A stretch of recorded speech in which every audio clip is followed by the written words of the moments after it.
A leaf turned into a bird, and we both saw it. By you / can I please be a cat? I'll set the scene and explain what happened. This occurred in Australia. My partner and I had some time off and decided to go camping. We were in the last small town or suburb before the road off into the rainforest. We went shopping for food and ice and supplies to put in our esky, and it was early-ish in the morning at about 7:20 a.m. We had done our grocery shopping and had got ourselves a snack for breakfast, and we parked up in our van at a park in town. He was driving and I was the passenger, and we had stopped so we could munch down our food. We were both looking out the windscreen at the park. There was a breeze and occasionally, leaves were falling from the trees around the area. Then, we both saw the same thing. We noticed that one of the leaves wasn't quite falling properly. Somehow, it seemed to be defying gravity a little, and it caught both of our eyes. The leaf landed and we were both fixated on it at this point. It twirled around a little in the breeze. And then, it was suddenly a bird. It kind of ruffled its wings, hopped a couple of times, and then flew off. I could tell he saw it, and we both looked at each other, and we were absolutely gobsmacked. Then we were like, "Did you just see that?" I have no explanation. We were both straight and sober and saw a glitch. Or was it a shared hallucination? I am reticent to believe that it was a momentary folie à deux situation. This is just one of the unexplainable events that I have witnessed. However, it is one of the most perplexing.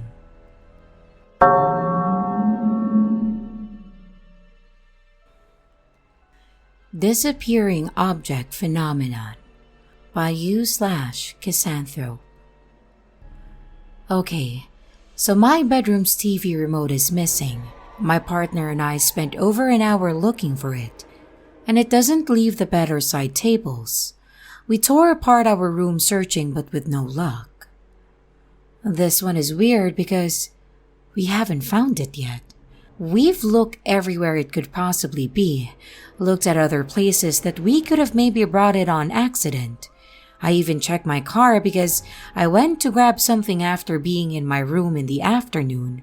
Thought maybe I brought it out there without realizing it. We fall asleep to the TV and always turn on a sleep timer.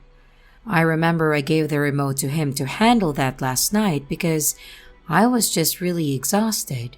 I tossed the remote in between us. He did the thing and it stayed on the bed in between us. And I passed out almost immediately. I've mentioned to him before that I'm convinced something is playing tricks on me because items will often go missing for me. Then, turn up where I've already looked in very obvious places. I googled ghost stealing remotes and found out about disappearing object phenomenon. I researched that a bit and read that in some cases, the cause could be a dimensional shift. That reminded me that last night I was dreaming about being in another dimension. I don't remember any specific part of the dream, aside from it being really neat and not wanting to wake up from it. This morning around 6 a.m., my partner jolts awake and says, "Is someone knocking at the door?" This wakes me up from that strange dream, and I'm confused but know that no one is at the door because my dog would have been going insane barking. He goes back to bed, and I lay there trying to go back to my cool other dimension dream with no luck. We wake up at around 7:30 a.m. and I go about our normal daily routine. Time comes when we're going to bed, and the remote is gone. I am so confused. How bizarre is it that I had that dream and he randomly thought someone was at the door, and now the remote is nowhere to be found? I'm low-key freaked out about the whole thing, and I don't know why, but I feel that they are all related.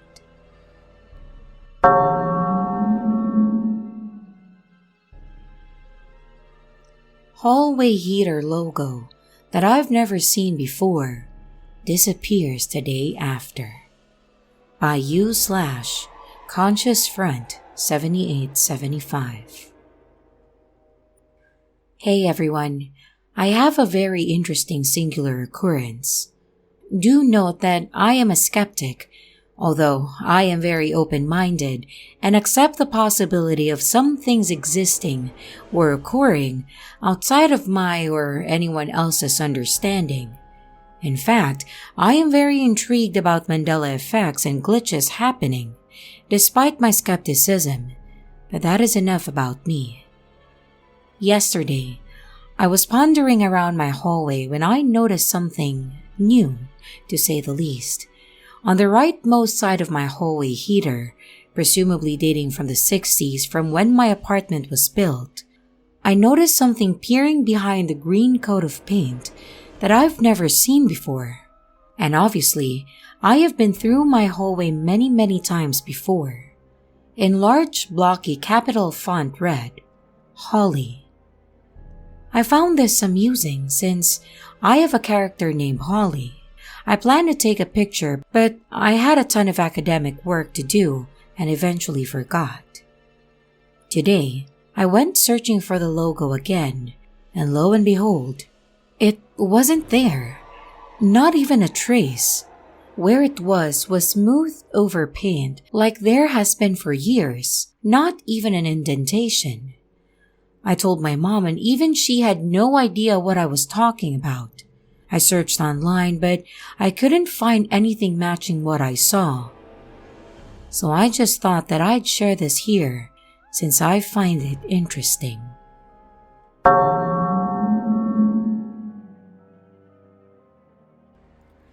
I'm pretty sure that my dad was at work. By u/Hypnotis3R. Hello. I really would like to hear your opinion about something that I experienced. I'm addicted to smoke, and the first thing that I think in the morning is smoking. My dad doesn't know that I'm a smoker, so I only smoke at home when he's at his job. So one day, I woke up and I went directly to my dad's bedroom to check if he's at home.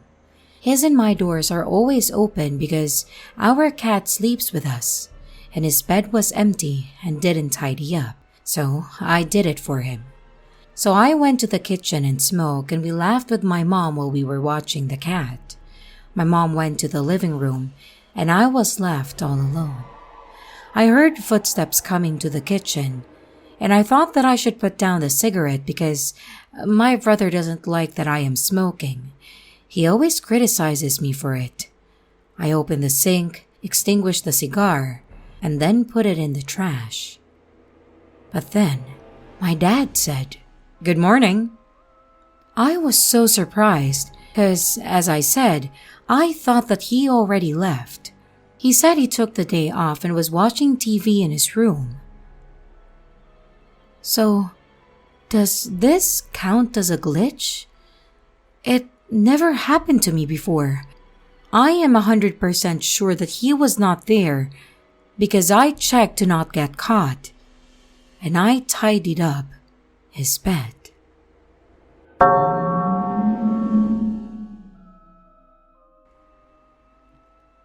Ring from alternate timeline appeared in my dryer.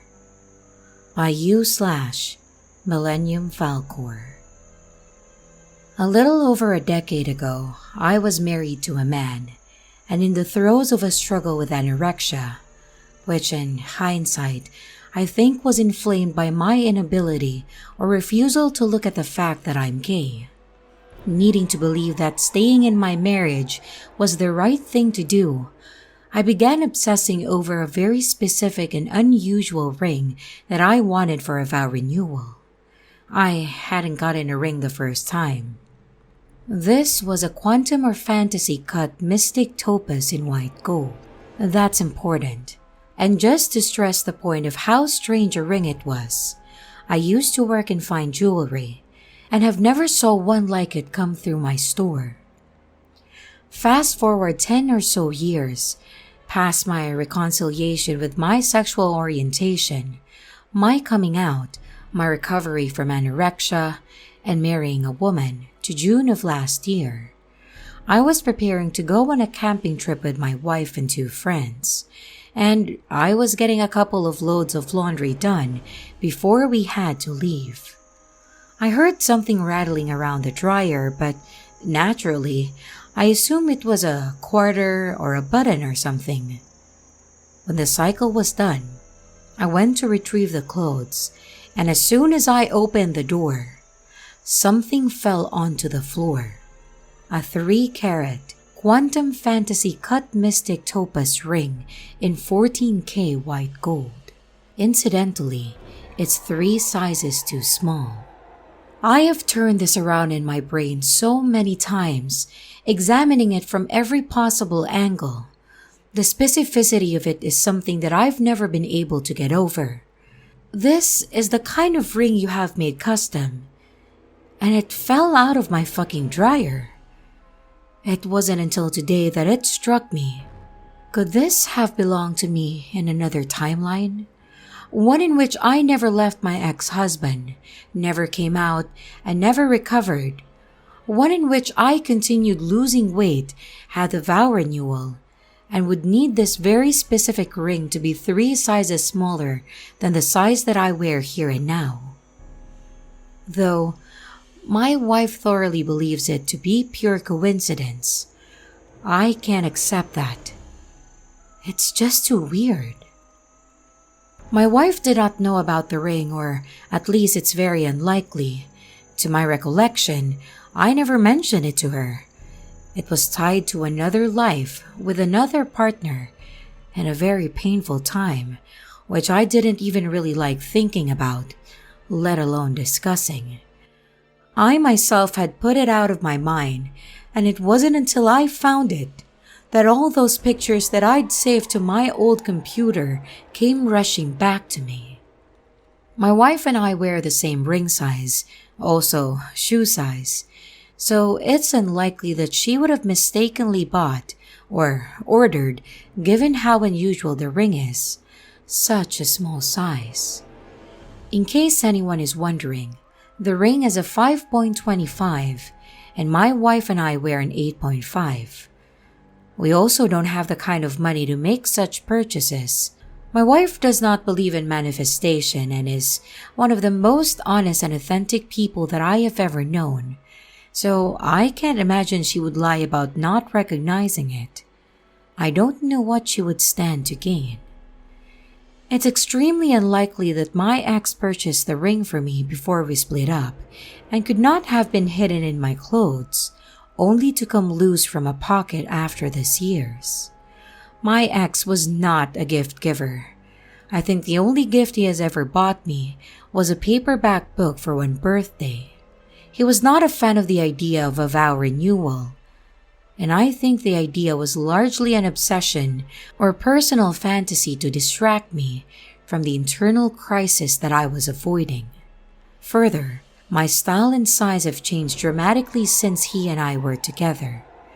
I can think of only one garment that I still own, that I owned at the time, and it's an oversized t-shirt that I sometimes sleep in, which has no pockets just to mention. On the same theme, I now live in a different house in a different town and have since a few months after he and I split up.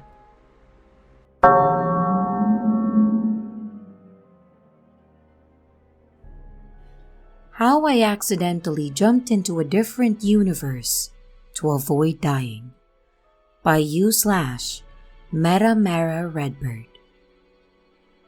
I am a Cherokee Indian Meta, Cherokee word for prophetess. We can see and interact with spirits from birth, so tons of really awesome paranormal stuff happens to me constantly.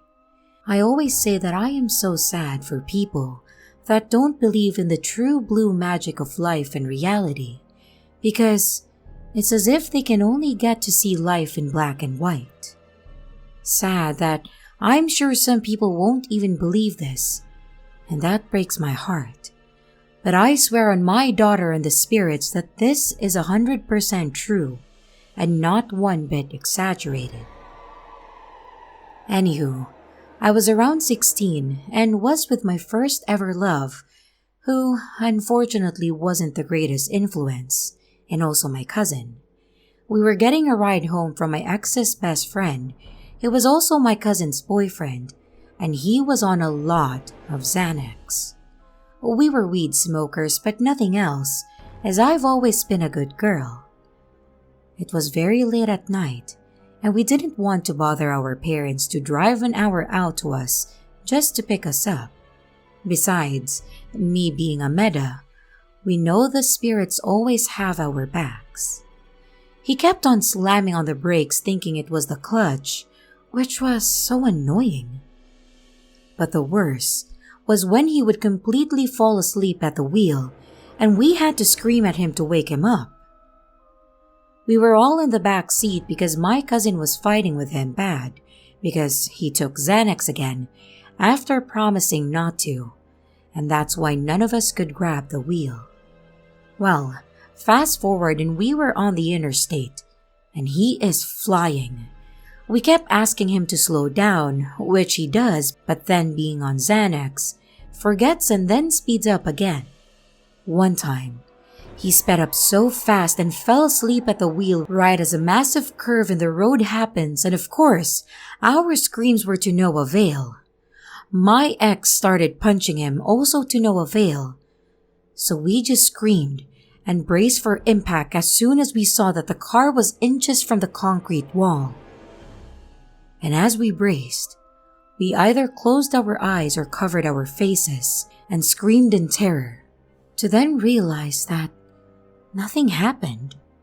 So when we all open our eyes and look, the car is going perfectly straight, and we were long after the massive curve. We were so shocked and still to this day talk about it. We always wonder what really happened and what we would have seen had we not closed our eyes in terror. I really think that if any of us would have opened our eyes, we would have wrecked.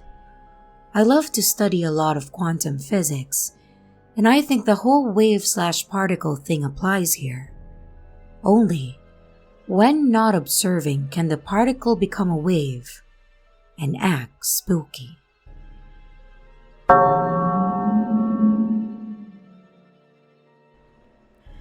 Narrative Causality, Lost Gold Ring by U/3lit3hawks. This is a story about the day that I felt that I was actually within someone else's story, but I was also able to control the way the story developed because of this. There is of course a known set of theories about narrative causality, the fact that we all fictionalize our own lives and events, rather than experience a series of semi-random events in our lives. We prefer to give a nice shape to what happens, and this is part of being human. These theories began in philosophy and literature, and over time have developed into sci-fi tropes and new ideas about reality and artificial simulated universes. We've come a long way from the frame devices used by Shakespeare via fairy tales with Once Upon a Time, then to the Enlightenment, and of course Descartes, cogito ergo sum. We then develop up into modern philosophy and science with the rise of science fiction, stories from Philip K. Dick, Do Androids Dream of Electric Sheep? More modern, the rise of William Gibson and his Neuromancer. We then get a huge rush with The Matrix, Truman Show, Terry Pratchett's Discworld, Avengers and the Multiverse, plus Inception and many others. So the idea that we may all be living within a story is not new and seems to be a returning common thread of our existence. I myself have always believed in these same ideas, even before I was aware of those mentioned above. At the age of 8, I discussed with my friend the fact that everyone could be actors, even my parent, though I couldn't explain why that would be.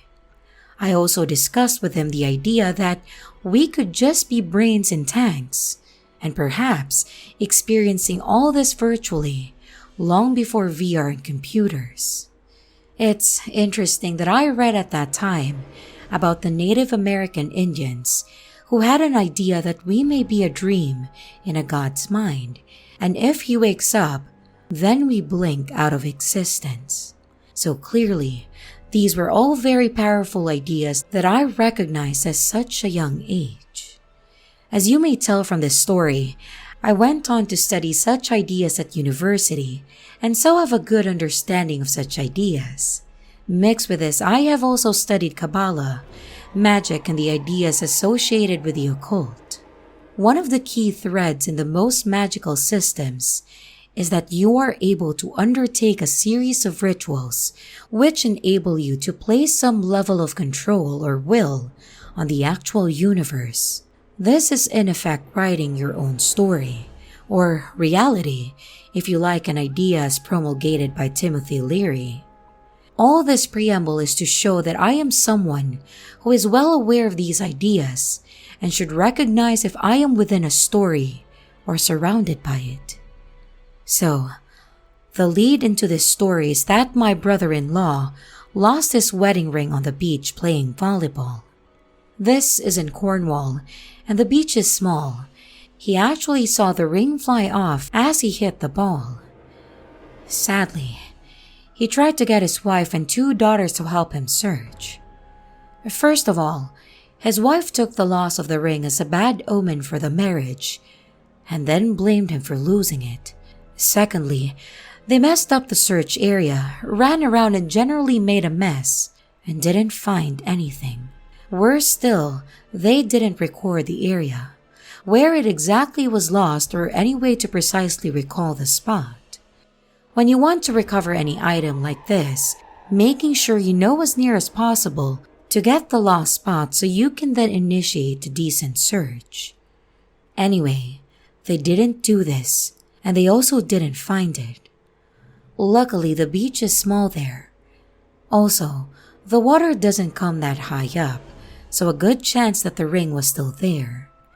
He called me up and asked me when I came down a month later to Cornwall to bring my metal detector, and I am somewhat known for finding lost items. I did, and so late August we arrived in Cornwall and agreed to visit the beach the next day. I had bought my metal detector along as well as a bucket, spade, and sieve.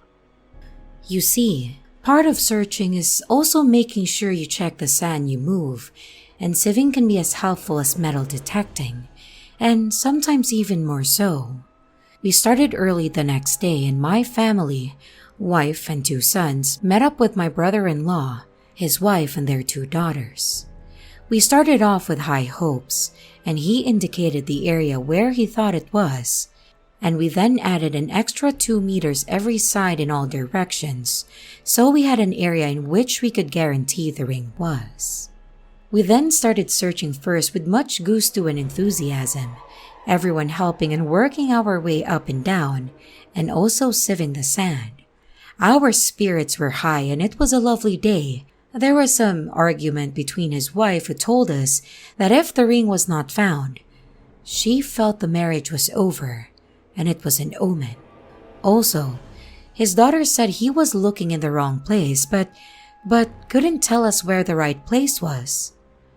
Anyway, we searched and searched, and now as I am an old hand at this, I know it takes time and people usually give up too soon.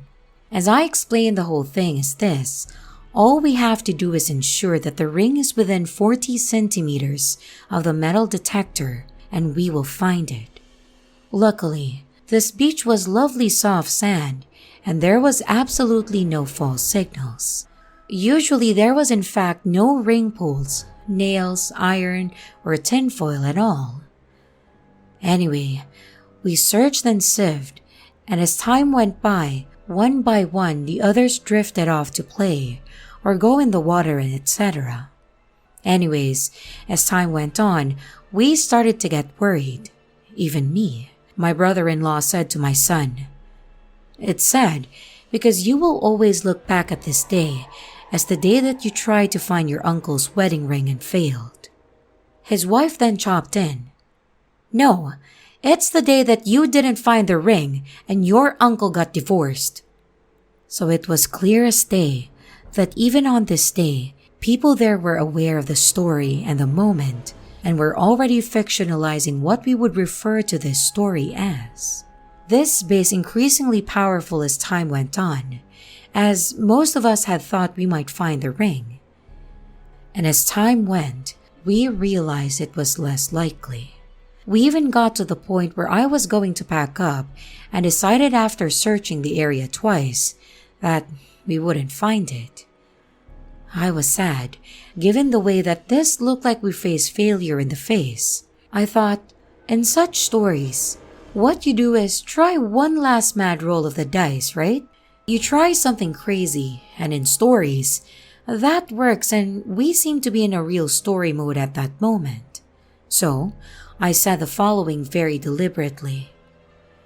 You may as well try and look for it yourself, even you're a novice using the detector, because maybe you will have more of an attraction, as it's your ring, and we have only 5 minutes left, so it won't hurt to try. So my brother-in-law started, and it's harder to use a detector than people think. He was waving it around and going along, and my sons were watching him. After 5 minutes, one said to him, "Uncle, are you sure you have it turned on? Because I can't hear it buzzing." Well, my son checked, and he hadn't even turned it on. Anyway, we turned it on for him again, and he started. Because we were still sieving sand, he politely walked around us to avoid us, all having to move. Although, this took him well out of the maximum search area. Well, he suddenly got a loud buzz, so I went over to have a look. He tried again, and it buzzed, and so I said, well, it's something, and let's have a look. I pushed my hand into the place where I thought the object might be, and it came up with the sand all dripping away, and a solid large gold ring in my palm. It was unbelievable. You could not have made the sequence better in a movie. We were all, of course, ecstatic and excited and surprised. He worked it out eventually that he might have been badly mistaken about where he had lost it, and it was much closer to a large rock than he thought. Of course, the sequence was so strange that he found the ring after maybe 1 minute of searching. He only found the ring because he looked in the wrong place. He only looked in the wrong place because we were all still searching in the right place, which was wrong. Plus, he only got a chance to search as a last-ditch try by me to make the story come good. The incredible thing about this story is the fact that at least 3 of us, and likely more, were all aware that there was some powerful narrative playing out that day. The fact that we were all already creating narratives around the day we went to look for the ring on the beach was odd, to say the least.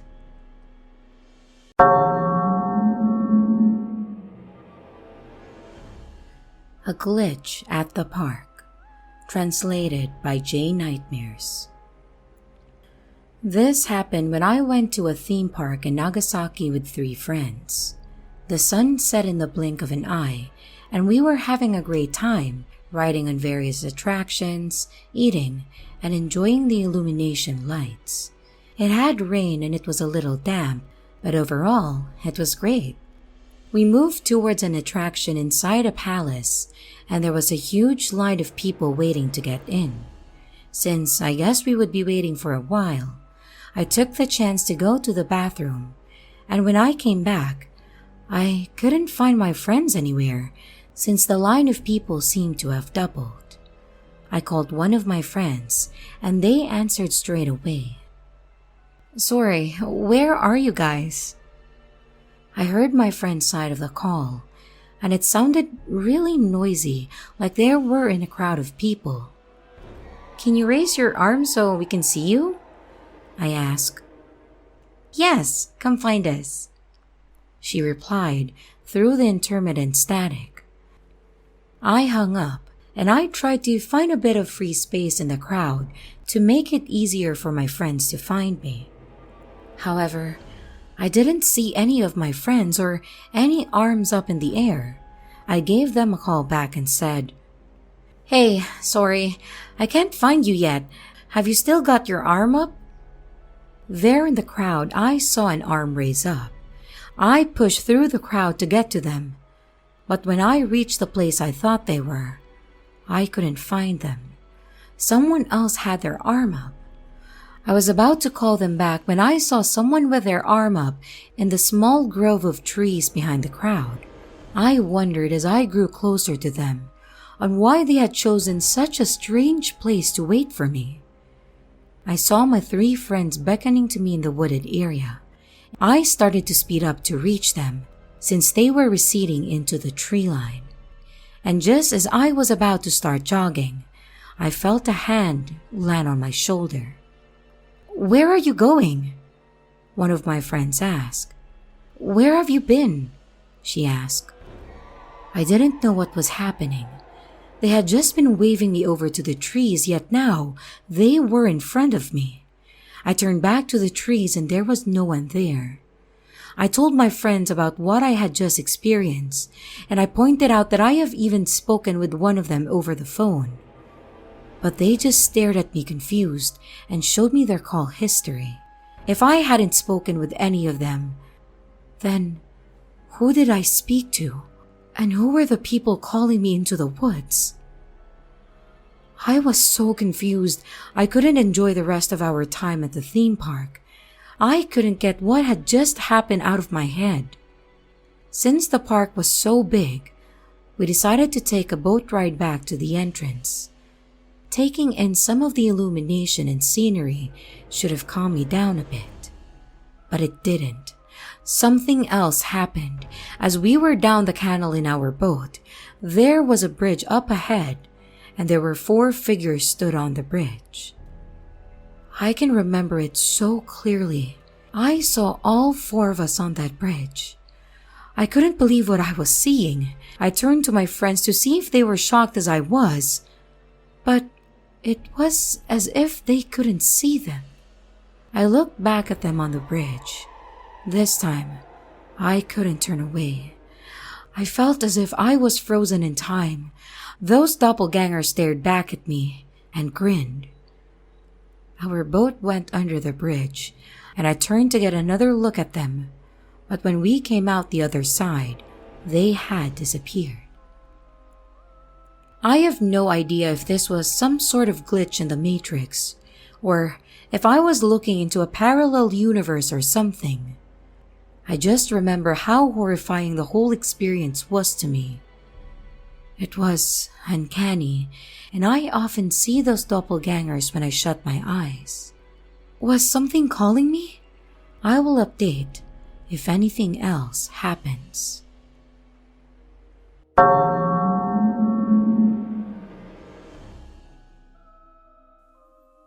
I remember it was snowing heavily when it happened. I was on my way home from work. I got off the train at my station. In front of the station, there were shopping malls. Usually this time of night it would be busy with people, but because of the snow, it was completely deserted. It looked magical, pure, untouched white snow, as far as the eye could see. I usually caught the bus home. I was waiting at the stop and not a single bus showed up. Not even a person went by. It must have been the snow's fault. I thought about walking home. I didn't want to, but I figured I might get home quicker rather than waiting around to see if a bus would ever turn up. I put up my umbrella and I started trudging through the knee-high snow. I started to enjoy my walk after a little while. I pushed the snow off a fence. That was really satisfying. And I picked up a stick and drew some things in the snow. It was like a Winter Wonderland that I had all to myself. I hadn't seen snow like that for years. I walked on a little further, and I don't know how to describe it, but something just felt off. It was like the atmosphere changed. It was silent, the winter chill lifted, and it felt like my ears were blocked. You know that feeling when you're on a flight and you can't hear for a while? Well, it was like that. I noticed a huge Western-style building that I hadn't seen before.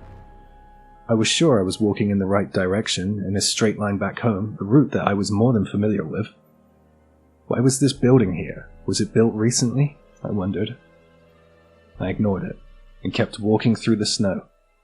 No matter how far I walked, I couldn't see anything familiar. I started to get irritated with myself for taking a wrong turn, because somehow I had gotten lost. After about 30 minutes or so, I had no choice but to call home. I told my husband the situation, and he made fun of me a bit for getting lost on a route I have walked so often. I expected that, to be honest. "Where are you? I'll come get you," he said. If I knew where I was, I wouldn't be lost now, would I? I said. Is there a vending machine nearby?" he asked. Yeah, there is, I replied. "Yeah, that vending machine will have an address on it." Good thinking. I told him the address of where I was. "Get yourself a hot drink and wait somewhere with some shelter, and I'll be there as soon as I can. I'll call you when I'm nearby," he said, and he hung up the phone. The vending machine didn't have a hot drink selection, so I had to get a cola. Then I went off in search of somewhere to sit out of the snow. I walked along, and every house I passed was made of wood. Have I ended up in a kind of old-style town or something? I came across a park and found a bench. I pushed the snow off and sat down. I looked up, and the snow was falling. The sky looked like a floral pattern that was falling down to earth. It was gorgeous. After about 10 minutes, I got tired of waiting, and I called my husband. "Hey, where are you?" he asked. On a park bench, I said. "Right. Well, cut through the park and go out the opposite road, then turn right. And don't hang up, okay?" Turn right? "Yeah, when you can see the third house on the right, just walk up and open the door." The hell are you talking about? I'm not going to walk into some stranger's house, I said. "Just trust me on this one, please do it." I walked up to the door and opened it and walked in. A lady I had never seen before was stood in the hall. I turned back, about to apologize, and I was looking at my own front door. She was gone. The address that I had read from the vending machine was an address from 20 years ago. The park that I had sat in was now a parking lot. My husband was born and raised in the area, so he remembered the way home from back then. I couldn't recognize my own home when it was right in front of my eyes. I guess this could be seen as a kind of funny story, since it's so strange that I managed to get lost on a route I was so familiar with. But it's not funny to me. When I think back to it, I get a cold sweat. I don't know how it happened or where I went, but it was so strange. It was beautiful, but I'm so glad I could get back.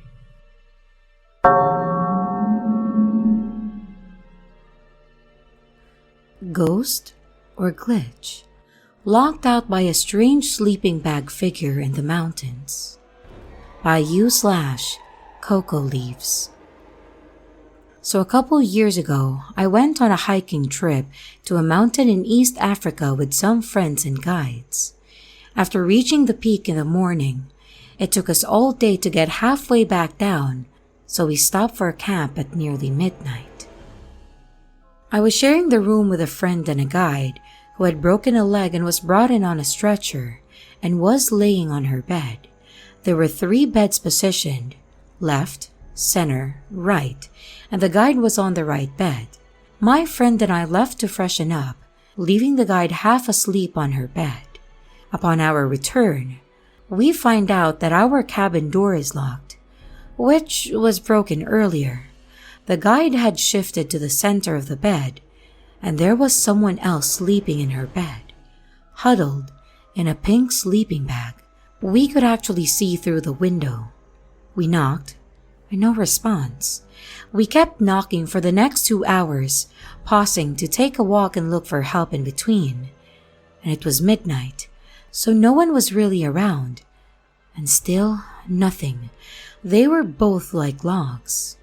We come back from one of our walks to find out that the pink sleeping bag figure is gone, and the guide is back on her right bed.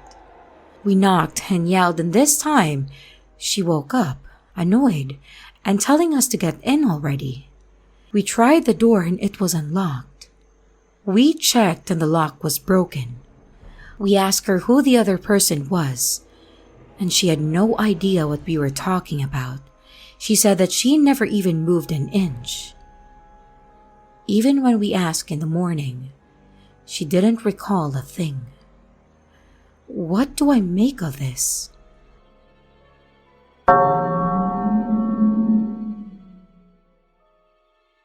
This summer, I saw my brother's doppelganger. My brother's a tall and lanky kind of guy, a bit on the bony side too. His frame is pretty easily recognizable in a crowd. Another odd thing about him is he walks very purposely, as if he's always late for something. I saw my brother's doppelganger 3 times this summer. We live in the countryside, and there is just the one train station nearby. Since our town is really small, you come to recognize the people who use the station and the faces you see in town, the grocery store, the bank, etc. The town's so small that if someone's friend or family members were visiting, you could spot them out almost instantly. On the train, I would say that there are about 30 average daily commuters who use that station. So if someone looked exactly like your brother, then you'd notice them instantly. So, one day, last summer, I went to see some friends and I had a great time. I took the train back just like always. I got off one of the back carriages and saw someone tall walking quickly up ahead. Ah, it's my bro, I thought. I wanted to go try and catch up with him and speak to him, but he was moving so fast. As usual, I couldn't be bothered to run after him since I was pretty tired. When I got home, I told him that I saw him at the train station. "What are you talking about? I haven't even left the house today," he replied. "We were literally on the same train, bro." "It wasn't me," he said. I didn't know who else it could have been. I swear that was him. I swear I saw him coming off of that train. Anyways, that was my first encounter with my brother's doppelganger. By the time the morning rolled around, I'd forgotten about the whole thing. A week or so went past, and I was coming back into town around lunchtime, and I saw my brother getting off the train again. This time, he wasn't too far away, so I ran over to him to chat. "Ha, same train, huh?" I said as I slapped him on the back and looked up at him.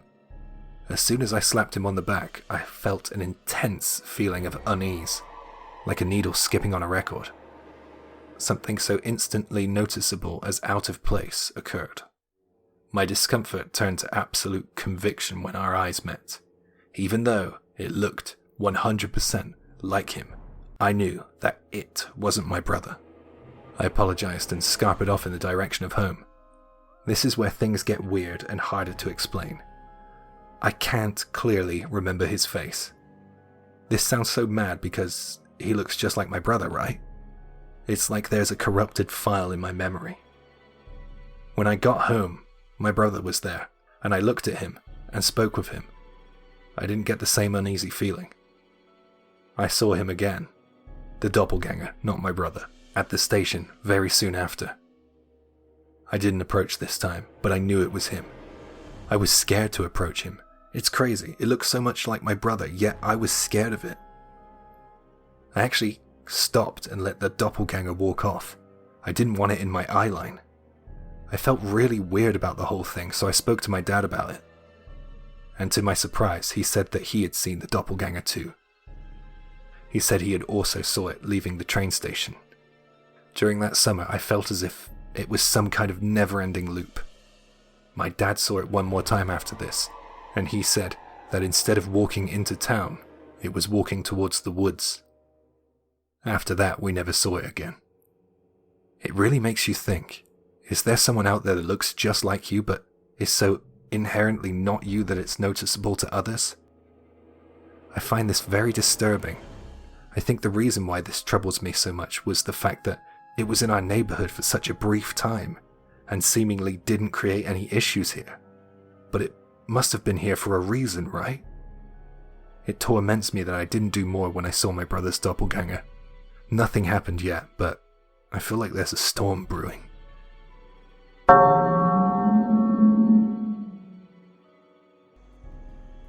How can someone you've never met have memories of meeting you? By u/godlessfrey11. My partner and I are visiting Oakland. It's our first day in town, and we were walking around. We were window shopping and checking out the area when a random man approaches us. "Hey, how's your visit going?" We assumed he was a homeless man, just being kind with us, being from the Midwest. It's probably not hard to tell that we were not from the area. We respond with a generic, "Our day's been fine, thanks. And yours?" I can't remember the exact words said, but after answering, he stated that he met us yesterday. We laughed and said that it wasn't possible. It was our first day in town. "You must have confused us with someone else," he responded. "No, it was you two. You guys gave me an orange and we chatted for a few minutes." That definitely sounds like something we might do, but seriously, we only just got into town, and it definitely wasn't us. The man then proceeded to tell my partner, "You're from Missouri. You were wearing a blue Kansas City T-shirt." He said a couple of other things, but I was in shock, so I don't remember what he said after that. Anyways, this was accurate information. He has that exact shirt, and he wasn't wearing it that day, but it was one that he wore all of the time. We still to this day have no idea what that was. And it makes my head hurt thinking about it.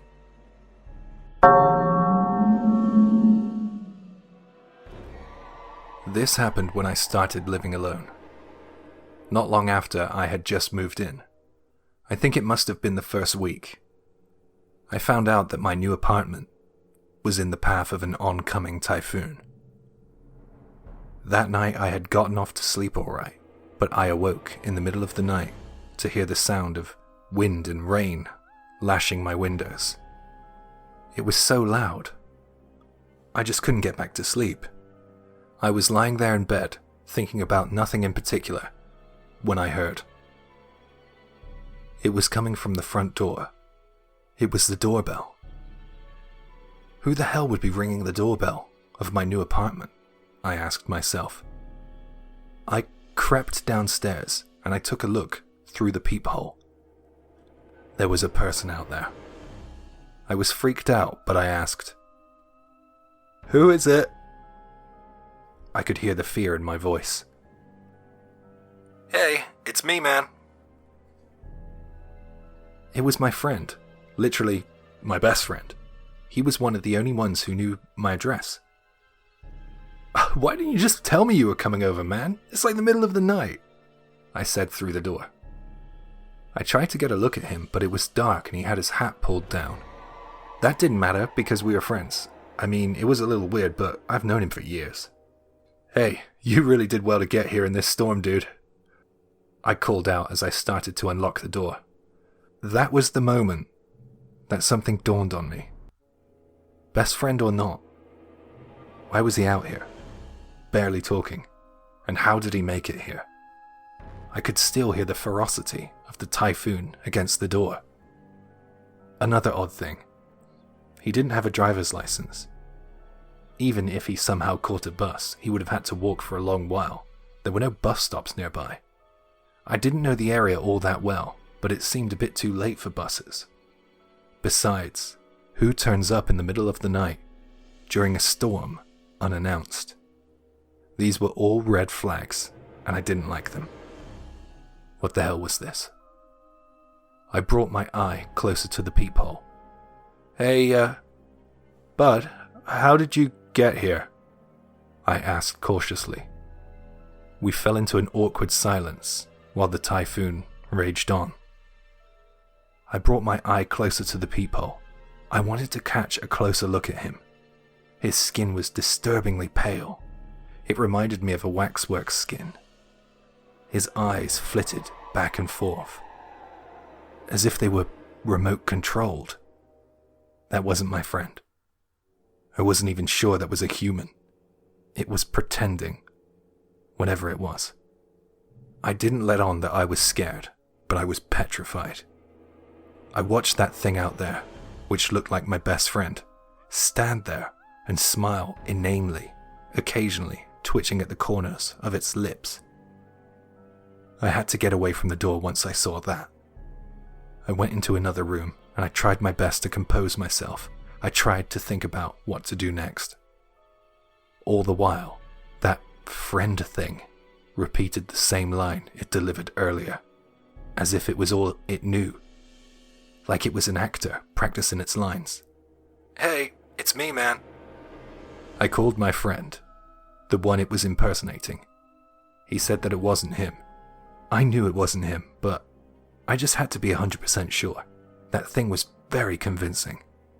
I went upstairs and went back to bed, but sleep wouldn't come.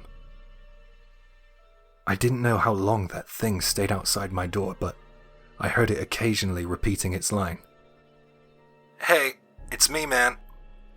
After a sleepless night, the sun rose and the typhoon subsided. It took a long while for me to get up the confidence to approach the peephole, but when I did, I found that it was gone.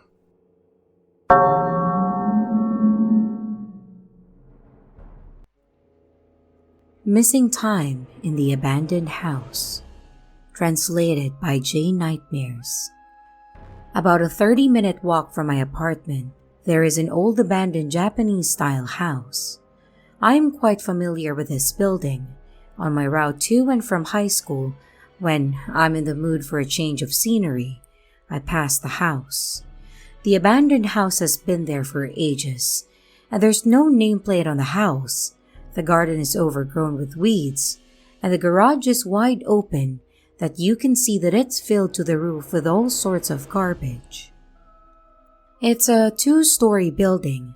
The cracked and broken windows are caked with dirt and years of accumulated dust. Their windows are so clouded up that you cannot see inside. I was never really interested in it. It was just a part of the scenery to me, something to look at on my way home. One day, on my way home from school, as I was passing by that house, I heard something. Some kind of tapping. I thought it might be someone nearby doing some construction work, so I didn't pay it much mind. Then, pretty much the same thing happened to me after about a week. The same tapping sound coming from nearby the abandoned house. I thought, that's weird. The construction work is still ongoing a week later. This was pretty much routine every time I passed the abandoned house for a while. The sound of something tapping or banging, whatever you want to call it. It was weird, but who cares, I thought. Something was repeating itself every time I walked by, like it was a record skipping, or it was stuck on loop. Was it coming from the house? A really strange feeling came over me, and I felt incredibly anxious, but I didn't want to leave. I stood outside staring at the abandoned house. It was obvious that no one lived in that house, but I felt that there was something going on in there. Maybe someone trespassing. I didn't know if I should report it or not. And just as I was considering this, a police officer showed up on a bike. He was pretty young, and I told him about the strange repetitive sounds that I've been hearing. He listened to what I had to say while nodding and making agreeing noises. We didn't hear the tapping sounds though. The police officer said, "Well, I will make a report, but you better head home. It's getting pretty dark." I thought he was just saying that to get rid of me, since I was just a kid. I doubted that he was going to make a report. Then, he paused, perhaps considering the way he just fobbed me off, and said, "Hey, I'll go and check out the house." He unlocked the gate and carefully walked through the weeds. I followed him. We arrived at the front door, and he tried to open it, but it was locked. We walked around looking for another point of entry when we heard the tapping sound starting up again. "Is anyone there?" he called out. We went around the back and found a window open, so then he crept through it. It was dusk and still mildly bright out, and I waited outside for the officer to return. After about 15 minutes, he didn't come back. I was getting freaked out. I called out to him, but he didn't respond. The only response I had was that strange tapping sound. I pulled out my phone and called the police, and shortly after I ended the call, 2 other police officers arrived at the scene. They tried radioing the young officer who went into the house, but they couldn't reach him. It began to get dark, and the police officers wanted to keep me around. I couldn't leave now. They went inside that house, and I was so scared for them. But they returned, and they said no one was inside. Did the young officer leave the house from some other exit? Or has he just disappeared? We left the house that night, not understanding what had happened. It stayed on my mind. After a couple of days, I was still concerned about the young officer, so I went down to the local police station to ask about him. I was fully expecting them to say that he was fine, but when I got there, I saw his photo on the notice board. The words beneath his picture said, "Missing person." I found out from the other 2 officers that the abandoned house had been searched multiple times, but the officer was still unaccounted for, as is the original owner of that house. They told me that they found his hat in there, but no other clue or hint of what happened. I don't know what on earth happened in there. Was the officer spirited away? Was it some glitch in the Matrix? Will he appear somewhere else down the line? Who knows? I still can't believe it happened right in front of me. One thing I feel is certain is that if you ever hear a tapping sound coming from an abandoned building, don't bother investigating it. Update. After 4 months, a 300-man search for the officer has yielded no results.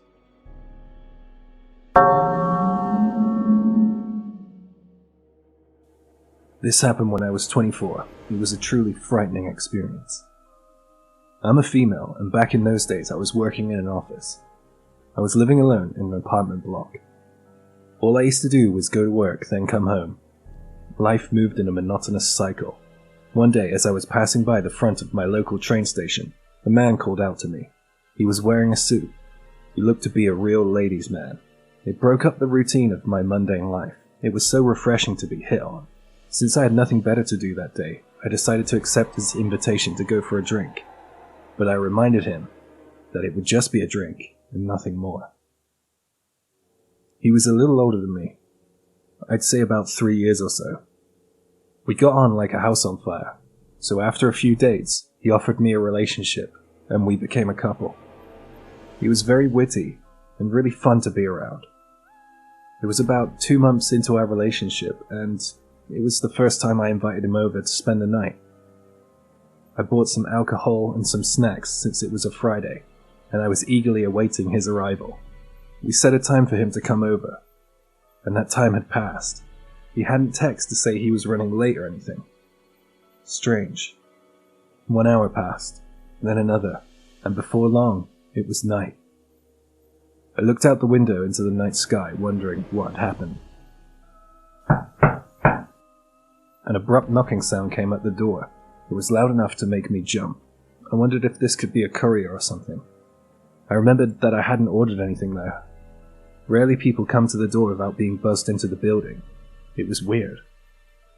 I guessed it must be my extremely late boyfriend, so I headed to the door. "Can I come in?" It was his voice, but something told me not to open the door. How did he get to my door without being buzzed in? I can't really say why, but I really didn't want to open the door. "Can I come in?" He asked the same question, despite the fact that I didn't respond. "Can I come in? Can I come in? Can I come in? Can I come in? Can I come in? Can I come in?" It was his voice, but it sounded like it was a recording of his voice, and it sounded like it was being played repeatedly. Can I come in? Can I come in? I hated it. I covered my ears. It was just so creepy. I couldn't tell you how long it went on for. All I can remember is when the voice finally stopped. I didn't know what to think. I was in a panic, so I called my boyfriend again and again, but he wouldn't pick up. He never returned any of my calls, and I never saw or heard from him again. I didn't know his address, and I couldn't contact him in any way. I didn't know where he worked or anything about his family. I realized that I barely knew a thing about the man, and that freaked me out a whole lot more. I often wonder about what happened to him and where he is today. Sometimes I wonder if he was even human. It feels like it was just a glitch in the Matrix sometimes. One thing is for certain, I'm really glad I listened to my gut and didn't let it into my apartment.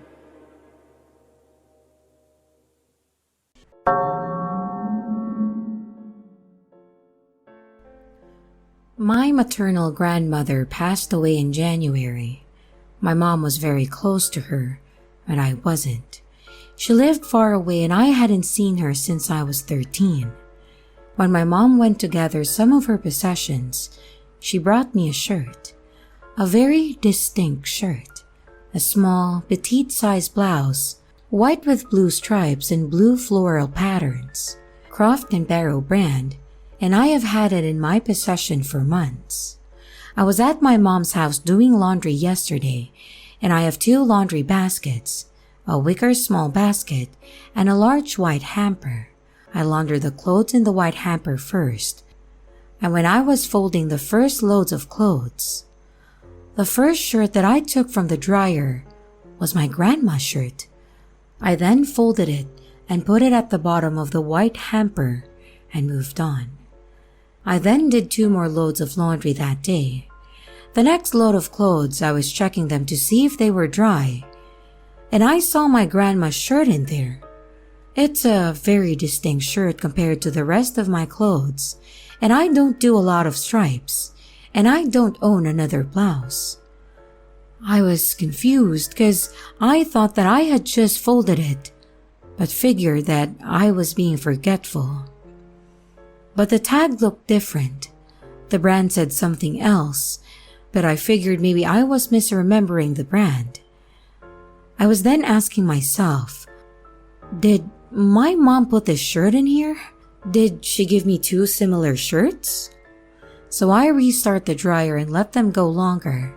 Then when it stops, I go and fold it, and I end up coming across my grandma's shirt with a weird feeling. I folded it and put it in the wicker basket.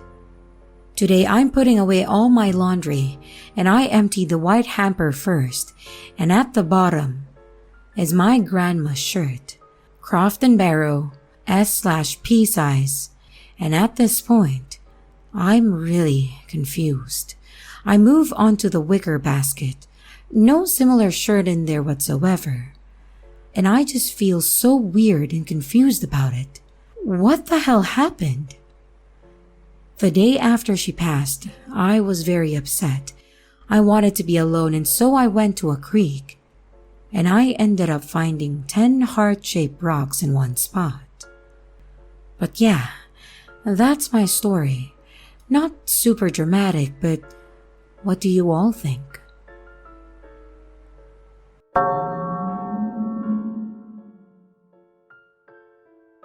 Need advice/help understanding what's happening to me.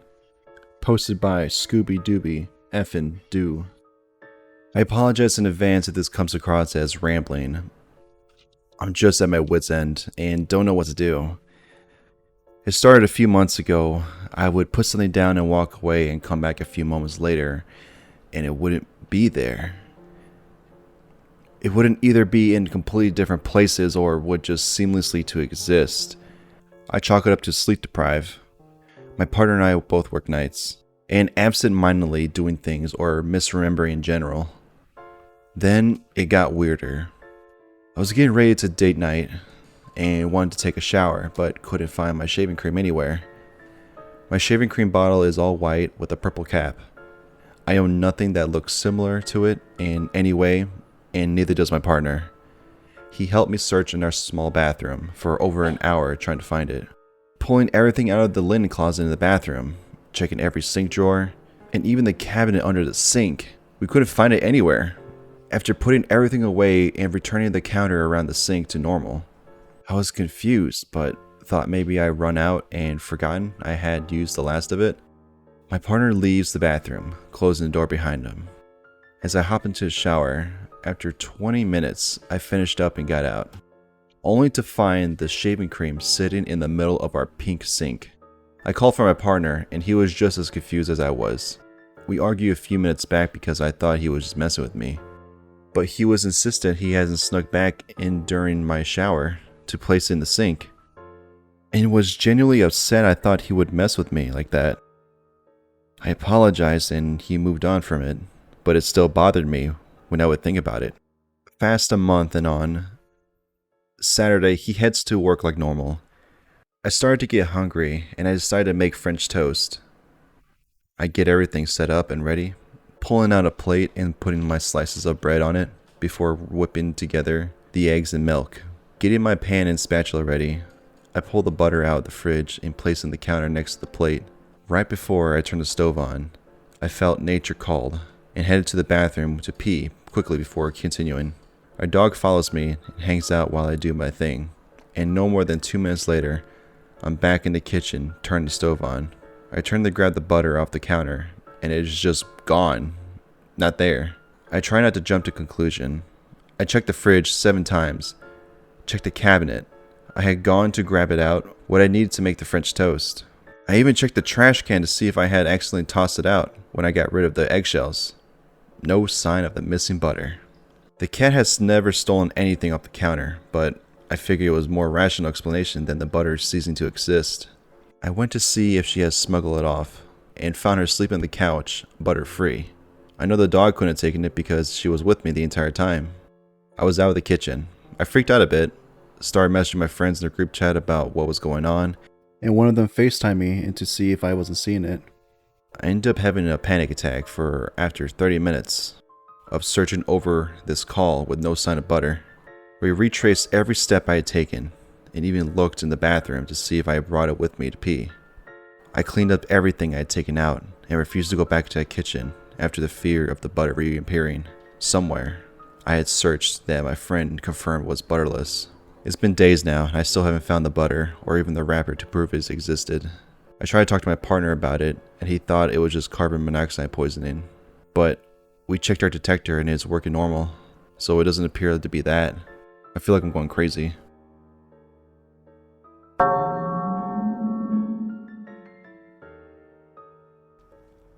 Supermarket Slip by u/Slow Motion Ocean. I've been doing Walmart pickups since the pandemic started. Well, last week, I went back to my old grocery store and was rung up at Register 1. This is the one by the cooler in front where they keep the convenience items like milk, energy drinks, coffee, and whatnot. I was glad to see my old friend Fat was there. Fat is a big guy who loves food and always talks to me about my purchases. This has been going on for several years, and he kinda looks like Fat Albert. And that day, he was wearing an N95 respirator. In fact, all the other employees were wearing N95 respirators, so I figured that it must be a store policy. I was prepared for the letdown of him not remembering me after so much time had passed, but to my surprise, he did the old stop and chat with me after ringing me up, and he remembered who I was. Fast forward to today, I went back in for some desserts from the bakery and had a question about a price. I saw Fat standing there at Register 1, his usual register, staring oddly at the wall. The way he was spaced out almost stopped me, but I thought, hey, he does work here after all. So, I walked up to him and he didn't react to me at all until I started speaking. I asked my question and he answered, but then he told me that I couldn't get the discount without a club card. His tone of voice was off, condescending, and as I walked away I realized two things. He had no idea who I was, and neither he nor any of the other employees were wearing masks. In fact, not one single person in the entire store had a mask on. No one in the parking lot did either. This is the exact same place that I experienced my first glitch, where one employee disappeared and was replaced by a different one while I was looking directly at him. Like a jump cut in a movie. The same store, same checkout lane, register 1.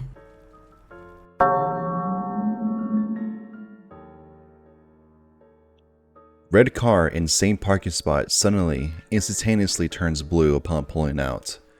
By user Jonah666.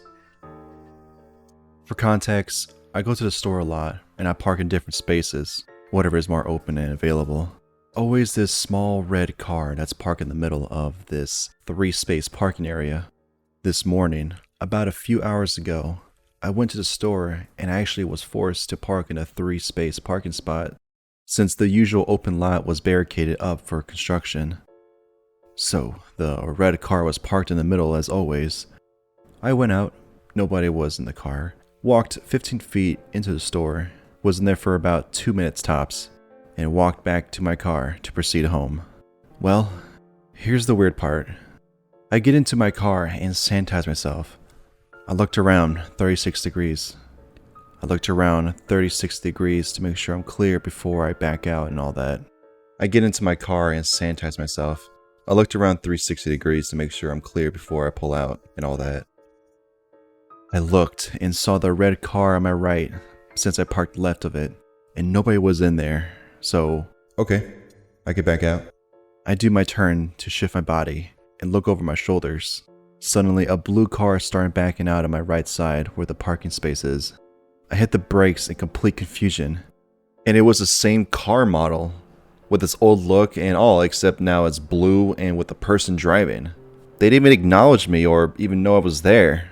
It left opposite of where I was going, but man, my head can't wrap around with this logically, and the only conclusion I could think of is if I went colorblind or something for a few minutes. I mean, I can see red and blue differences, but what was that? Also, this 3-space parking spot had dumpsters locked in its place in front, so nobody came in through. It's a park and pull out kind of parking space. So bizarre. I just thought I would share this because I can't stop thinking about how weird it was.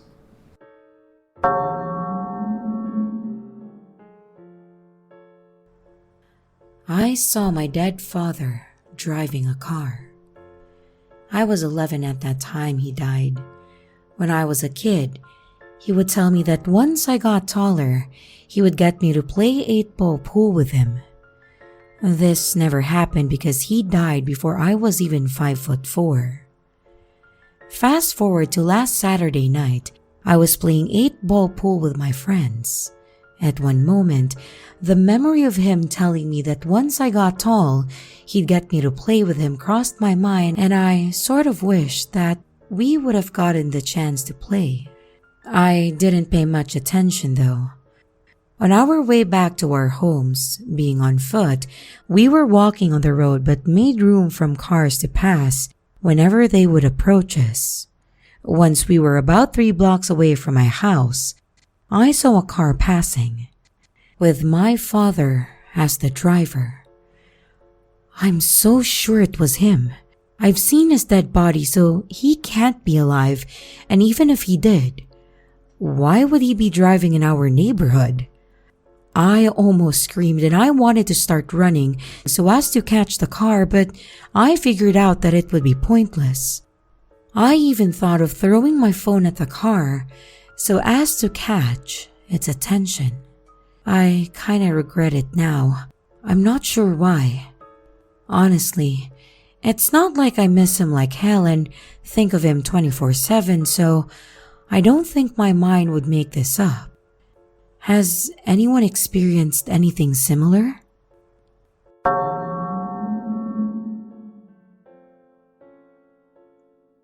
Switch in the Matrix? Posted by Avenefatua00. Okay, so major weird event. I've been living in my current place for less than 2 years now. It's a rented room in a shares flat. I only share it with another guy and a friend of mine, and used to share it until 2 weeks ago with his cat as well, who suddenly passed away. The thing is, the light switch in my room was located outside my room, next to the door. I remember telling my friend about how annoying it was, and how it was weird that there was not another inside the room. Like, okay, one outside is acceptable only if you put another inside. But the bathroom and the kitchen work the same way. Just light switches outside those rooms, none to be found inside. So, as uncomfortable as it felt, it wasn't the only option working like that in the flat.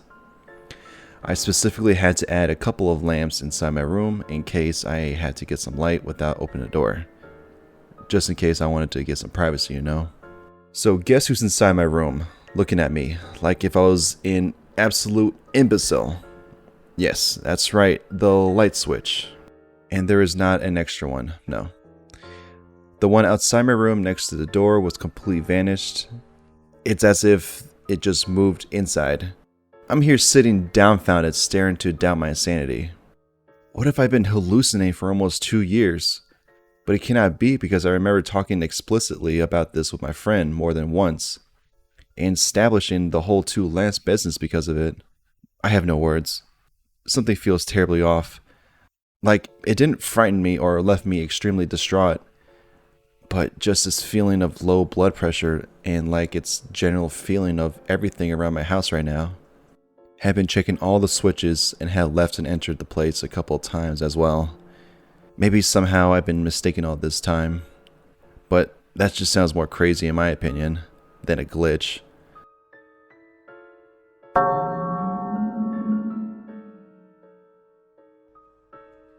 I saw the same guy twice at different locations. By you/a Mystic Fox. A really interesting thing happened to me one day when I was out for coffee with my friend. So, we drank our coffees on a really ordinary day, then separated our ways and I headed home. And as I was walking on the sidewalk, a hippie-looking man appeared coming towards me. Rasta hair, red bandana on his head, green sunglasses, tattoos and piercings on his face, and torn and old clothes. This guy immediately caught my attention because he's not the type of guy that we used to see every day, so I looked at him carefully as we passed by. Also, he had a weird way of walking without swinging his arms and kept them close to his legs. Anyway, after we passed each other, we started walking in opposite directions, and about 10 minutes later, I entered the alley where my house was located, and as soon as I turned left, I saw the same guy coming out of the street exactly where my house is located. Literally the same guy. And here's where things started getting a bit complicated and bizarre. In order for him to enter the street where my house is located before me, he had to walk through exactly the same way as I walked. We were moving in opposite directions, and it was impossible for him to pass me and enter the street before me, then leave without me noticing him. There are no shortcuts and no other way. Also, I live in a small neighborhood that ends with a deadlock, and I know everyone here. Anyway, as soon as I saw him, I got shocked and I couldn't hide my confusion on my face and gave him a very strange look as I passed him. However, he continued on his way as if nothing happened, and I never saw him again.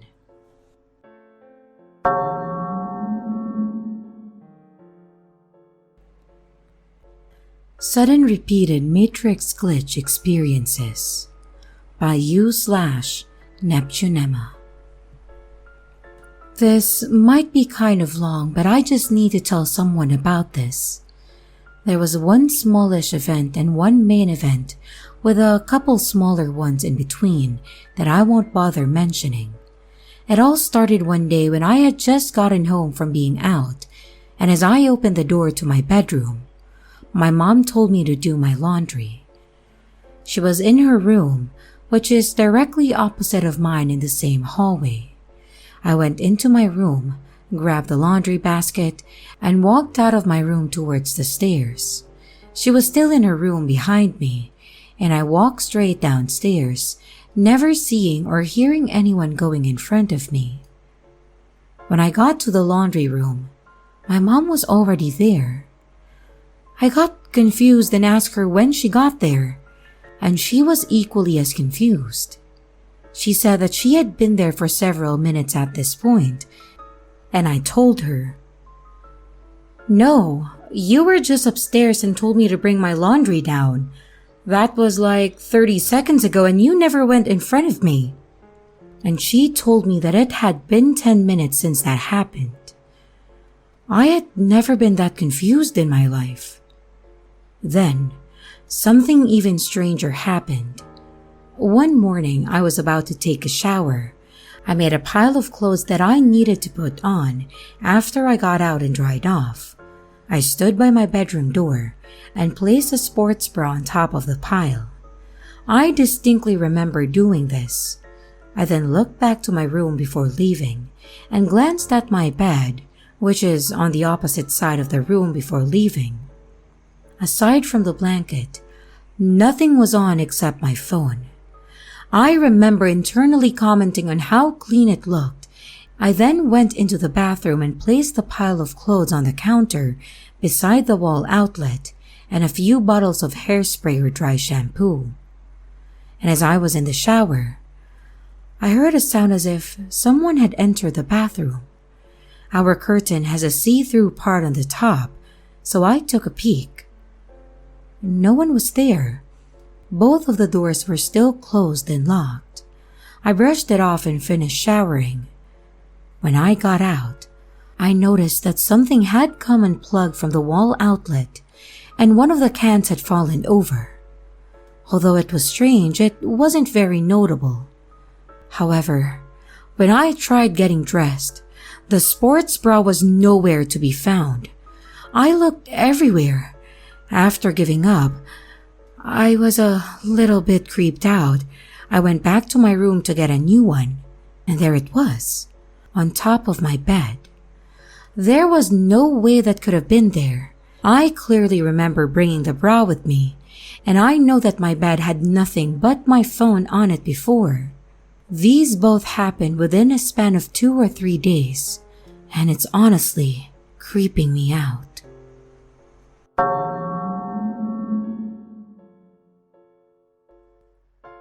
The Ninja Man by u/OreoLover444.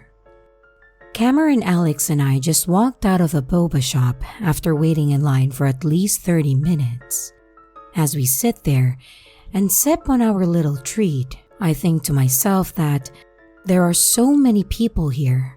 So many people gathered into just one larger size communal space. We already walked around and looked at all the different booths, so we decided to sit and watch the live music that was performing. It was just a knockoff Blue Man Group, to be honest. Just dudes beating on drums and trash cans. They weren't even that bad. They were putting on a great performance. Even if you could see sweat absolutely just dripping down their middle-aged faces and crew cuts. Cameron and I are very different from other people, and he and I are very different. We just love meeting new people and sparking up new conversations with anybody. We love anime, so usually, if we see a fellow dweeb, we like to stop and get their take on different animes. There was a man walking around with his girlfriend around our age that I have noticed a couple times after walking through all of the parks. In the middle of the loud banging and popping strawberry boba in my mouth, I see him walking towards our direction. And as I turn my head to talk to Cameron, I ponder why he hasn't brought him up already. I take my mouth away from my pokey straw and the words, "Dude, we gotta stop this ninja man." He then processes what I say and asks me, "What ninja man?" At this point, I have just been in a constant confusion for the past 60 seconds. As the ninja man makes a straight beeline towards us, I start to describe him. It's the Asian guy wearing ninja pants with a high ponytail walking right towards us. He starts to seek out my description and hasn't said anything about seeing him yet, and he just has this blank stare while he moves his head around like a chicken looking for this guy. I start to continue explaining who this guy was, and he is literally wearing all black in an 89-degree weather. Man, like, he's right there, as I point in the direction. Cameron has no clue what I'm talking about. As he starts to get closer, I may have raised my voice a little too much. I said, "He is wearing a Matrix shirt, bruh. Like, he's right in front of us." He is still looking around as this ninja man walks past us. And this is when I started shouting numbers on a clock to interpret the direction he was going. I'm waving my hands in the air and he just starts to blend in with the crowd. I look at Cameron and Alex in just disbelief on how they did not see him. They both just gave me some shrugs and said that they dead ass just didn't see him. This is when my fight or flight kicks in, and I tell the beautiful couple that we are going to track him down. They said that they were ready for the adventure, and we started walking down the path where the candle vendors were to follow him. The walk was dead silent the entire time, just 3 early 20s adults turning their heads as fast as they could to track down this anomaly. We receive all the great tropical, lavender, and musk scents, but we didn't receive closure to our mission. The ninja man was gone in the sunset, and my friends just shrugged their shoulders, and we started to walk back to meet up with our other friends. And when I took that first step, I felt unplugged.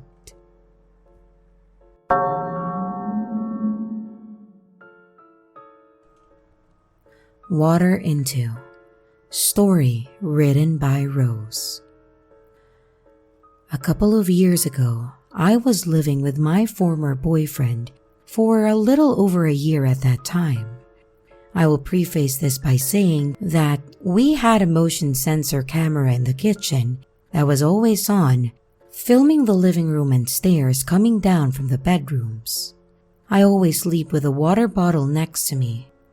And one night, I had washed my stainless steel water bottle, filled it up with water from the refrigerator, drank some, and soon after went to sleep. I woke up at about 5 a.m. as usual, and I got up and got ready for work, and then went downstairs to the kitchen to grab my lunch and wash my now strangely warm bottle again, and then refill it. My boyfriend had gotten up too, and he came into the kitchen to look for something to eat. When I dumped it in the sink, it was brown. I gasped, and then I asked, "What the hell is wrong with the water? I just dumped it out and it was brown." I instinctively smelled it, and it smelled like black tea. Perplexed, I asked my boyfriend, who was a big tea drinker with a very sensitive nose, to smell it, and he said, "That's definitely tea." I stood there for a minute confused. We looked in the trash can.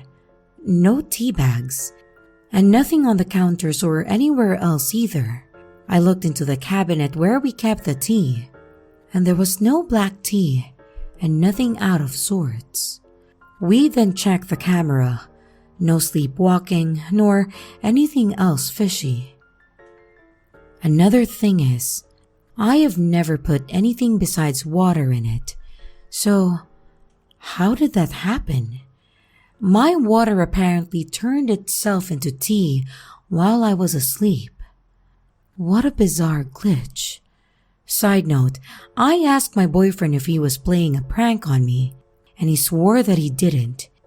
He was also very much against lying when I asked a direct question, and when he would joke, it was so obviously all over his face. He also had never pranked me before or after. This is definitely one of the strangest things that I have ever experienced.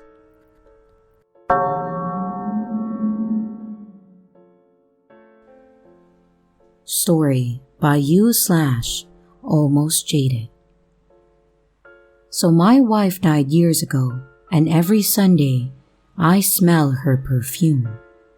Seems like that's how this usually goes. Twice now, our apartment will suddenly smell overwhelmingly like my cologne for about half an hour to an hour, and then it just vanishes as fast as it came. Not sure if it's paranormal or glitch or what, but it's very weird, and it's really starting to get to me. My girlfriend and I rent the entire basement of a house. 2 large bedrooms, and we use one as our living room. There's a bathroom and a hallway area between them all. Our roommate/landlord is almost never home and only ever comes downstairs to either go out to the garage or go into the laundry room at the bottom of the stairs. He hasn't been around any of the times that this happened. I wear only one kind of cologne. It's been my trademark scent for over 20 years. Givenchy Exerius Rouge, not exactly common, and a very distinct scent. After I got COVID, one of the unfortunate side effects was a minor change in my sense of taste and smell that seems to be permanent now. Very little change overall, but specifically, my favorite cologne now smells awful to me. Like it's rancid, and at one point, I bought a new bottle because I thought that the one that I had gone bad. But the new bottle smells the same.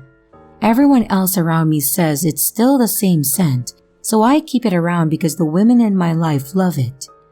But I hardly wear it anymore because to me, it smells awful now.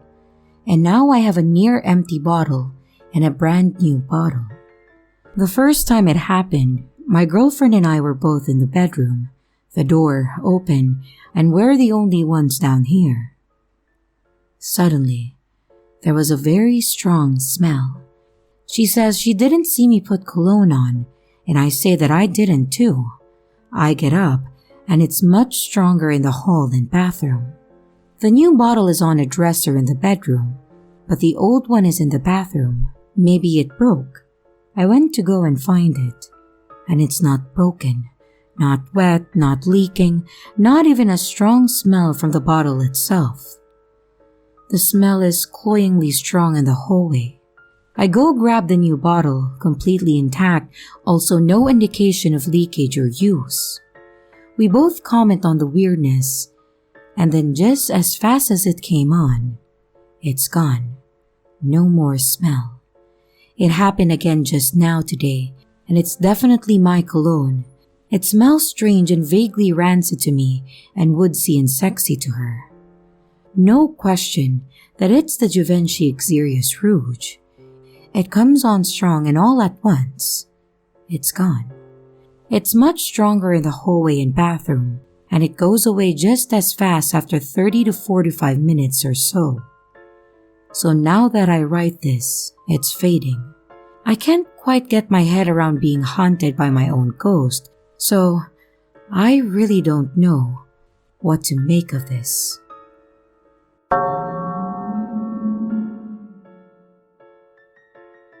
By AAS Lanes. This happened back in March a couple months ago. It was 2 days after daylight savings. These events all happened within a span of 20 minutes. I would also like to preface that I had plenty of sleep that night. Every Tuesday and Thursday, I wake up at 6:30 AM for my commute to college an hour away. I was packing up my car for the day. I had my headphones in but nothing was playing because the headphone jack was ripped out by my hoodie. Suddenly, I hear this awful static noise and this voice yell my name. However, it was so loud and near it sounded like it came from my headphones. I automatically freak out. I look around and search for who could have said it, but came up empty. Eventually, I started my commute. I have to take an exit to get on the highway. I live in a somewhat rural place, so the exit is pretty long, and there's nothing around, so you get a clear view of the sky. I have driven this way hundreds of times before, so I knew the way pretty well. However, since daylight savings happened, it was actually light out and was sunny and bright. Then I blinked, and it was cloudy with no sunlight. The type of dark I should have had my headlights on for. I get this overwhelming sense of dread, and I felt myself freeze up staring at the sun. I blinked again and it was back to sunny and normal. I freak out and think I'm losing my mind. I continue to stare at the sun thinking it would change again. Then I hear the voice yell my name again, like it wasn't near me but in my head. It shocked me out of my frozen state and I jumped, and I yanked my steering wheel on impulse. I lose control and I slide into the ditch. Someone was driving down my exit, which they shouldn't have been because it was one way. I was going at least 60 miles per hour, and I have no doubt the other car was too. I have no idea what this means. The change of sky distracted me and almost caused an accident, but the voice saved me, warned me?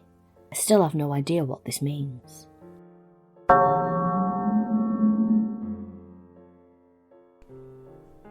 Story by U/Kiwi Orange Banana. About 2 years ago, I was on holiday with a few friends. We were staying at a seaside cottage with one of my friend's family. One night, us friends went out for dinner and then planned to come back to the cottage to meet the family to have some drinks and play cards. We arrived back to the cottage, and nothing seemed particularly out of the ordinary. There was a large enough sitting room, and the entire group of 8 were seated on different seats or standing around the room. We were discussing dinner and talking about the food, all very relaxed and comfortable. Myself and my friend were sat on a one-seat sofa at the very edge of the room. It's here when we both noticed what initially looked to be a spider hanging from a web. We couldn't see the web, but it looked to be a black bug that was just floating in thin air. So, we assumed it was a spider. I don't particularly like spiders, and I began floating the air around the spider so that it would climb up its web. It didn't move, not even a little bit. So instead, I tried to slice the air above and around the spider, aiming to get the web and perhaps move the spider to a different location while it's holding its web. This is when we realized that there was no web. Nothing was holding the spider in place. We looked at each other confused, and even though I am afraid of spiders, I reached out and touched the little spider-looking black mass that was still floating in the same spot and moving. I would never normally touch bugs, but at this stage, I was tripping, a bit confused. And once I touched this black bug, it started flying. It was a fly, not a spider, and this fly was suspended in the air, wings not moving, stuck. My friend and I remember this so clearly, as by the law of physics, how can a fly be still in the air without moving? It's something that we could never explain. Around that time, I saw TikTok glitches, other objects and things suspended in the air, and I am sure that this is the case for this unflying fly. Does anybody have any idea what it could have been?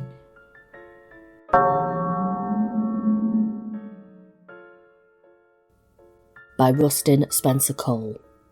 When I was 23, turning 24, in my neighbourhood there was this white Ford LTD made in the 70s parked beside a house on one of the streets all the time. I walked by it frequently as I went for my daily walks in the neighbourhood. One night I was walking to work. I worked at a restaurant as a server at around midnight, and I saw the white Ford LTD 70s style car driving slowly ahead in the neighbourhood along a row of houses. Behind it was a police car. As I turned around the corner onto this street in the neighbourhood, watching this white car with neon blue high beams, I experienced it flash its lights burning into my eyes. Suddenly, as the light just disappeared, the car had completely vanished, and only the police car was there, moving forward. I looked at the cop car and wanted to go up to the officer and ask him where the car went, but I was worried he'd think I'm nuts and high on something and possibly arrest me.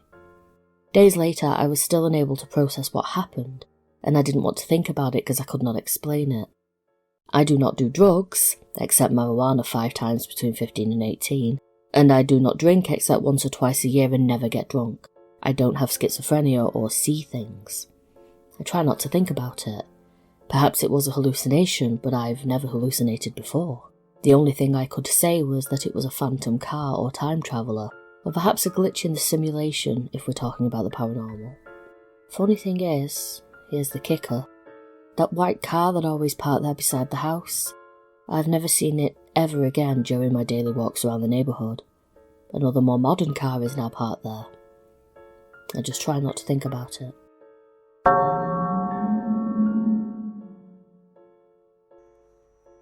Story by U/Accomplished Bus 1375.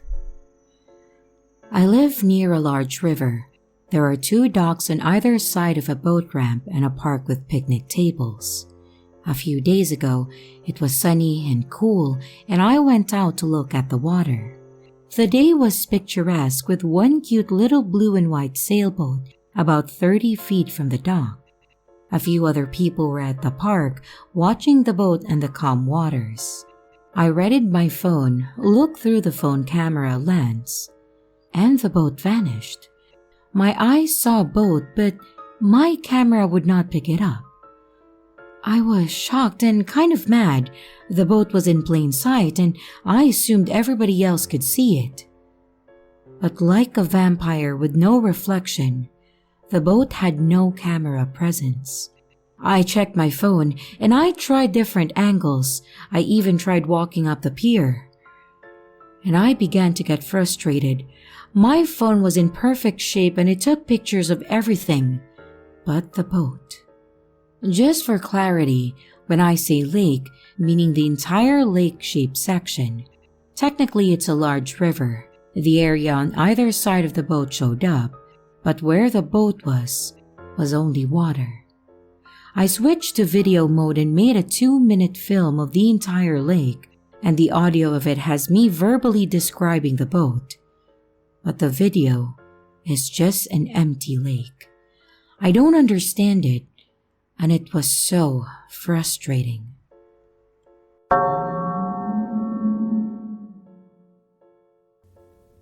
By Konosu. This is going to be a short one, but this occurrence happened about I'd say 6 or 7 months ago while I was heading home from a family vacation. We stopped at a rest area somewhere in Alabama to let our dogs out and to head to the bathroom ourselves, and I was left in charge of the dogs while everyone else went in, so when my turn came around, I walked or ran in pretty fast. This is when I first spotted the disappearing man. He was this older guy with a cane, and the only reason I noticed him was because of the bright green jacket he had on. Well, I walked past him while he was on a bench, and I had turned around because the green caught my eye, and he was gone. Sure, he could have gotten up fast, maybe he was just a fast old dude I didn't know, so I headed in and used the bathroom. So when I finish in the bathroom, I'm walking out and I see the same guy walking in front of me out the doors. I look down at my phone, and when I look up, the guy is gone. I sped up and looked out the doors left and right to see if I could spot him, but he was completely gone out of nowhere. One of the weirdest experiences I've had, really. It may not seem like much, but it was quite odd.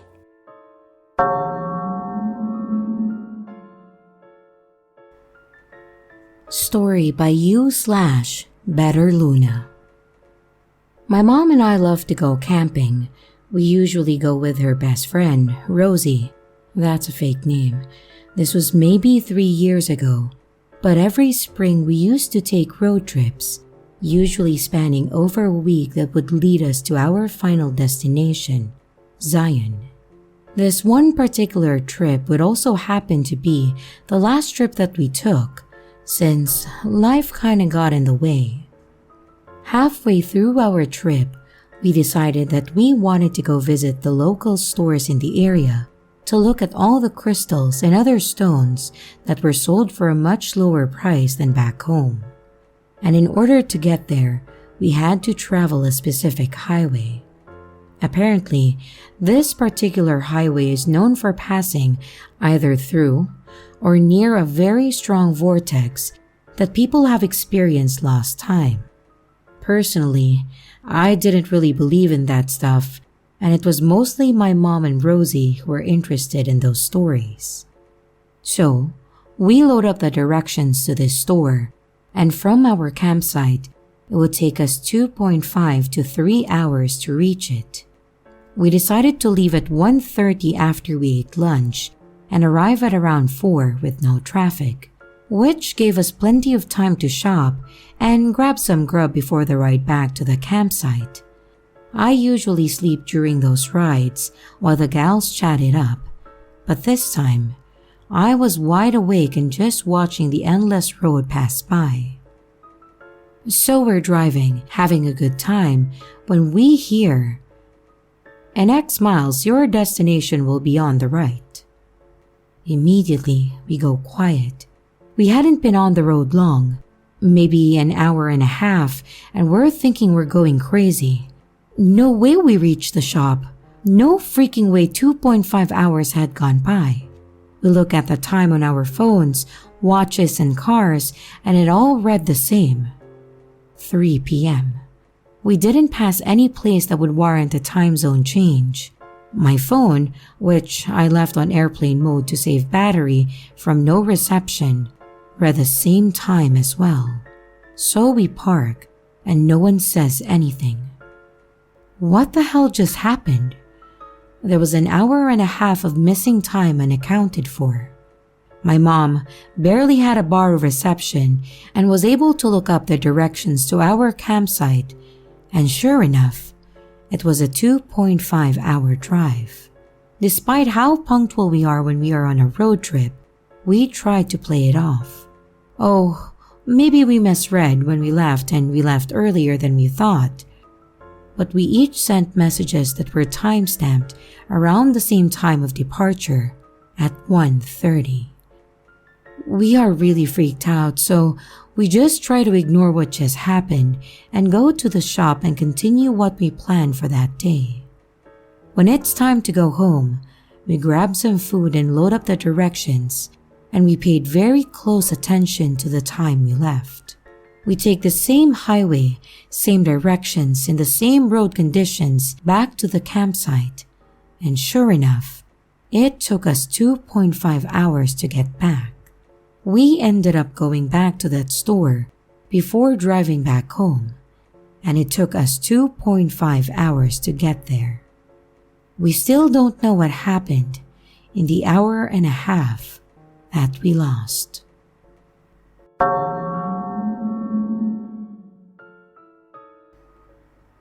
Story by u/Nipnopples. So, today I was in my kitchen.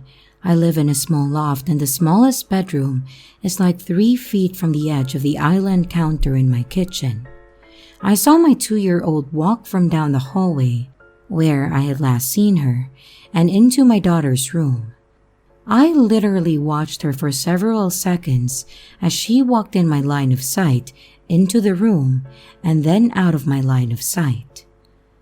Something seemed off, but I was distracted with my task. I just immediately told my 13-year-old, "Hey, a toddler in your room," so she could check it out.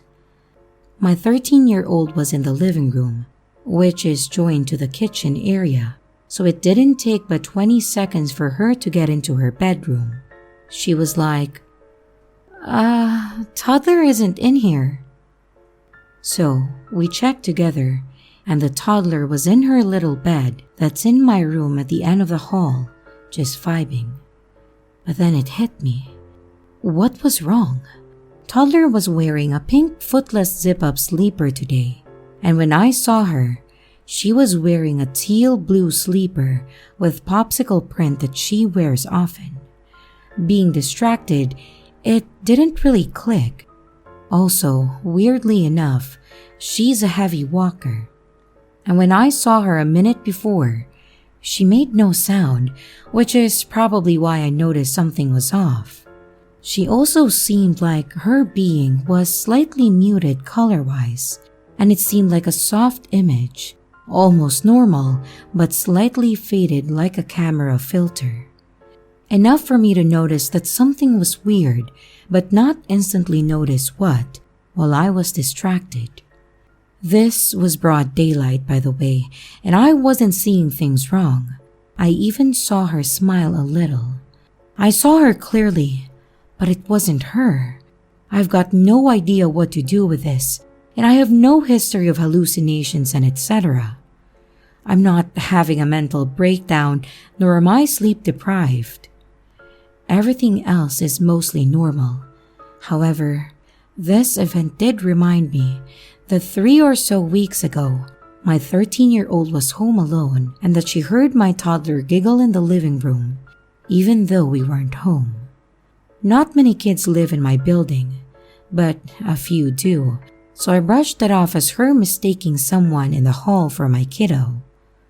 But now, I'm not so sure.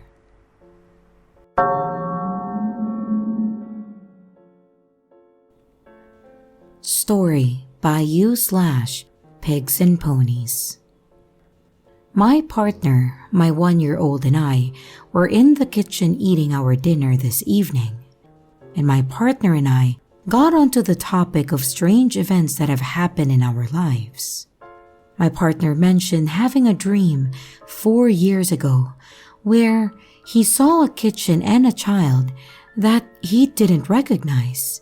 And at that time, he thought it was his niece, but had déjà vu tonight and realized that it was our child and kitchen.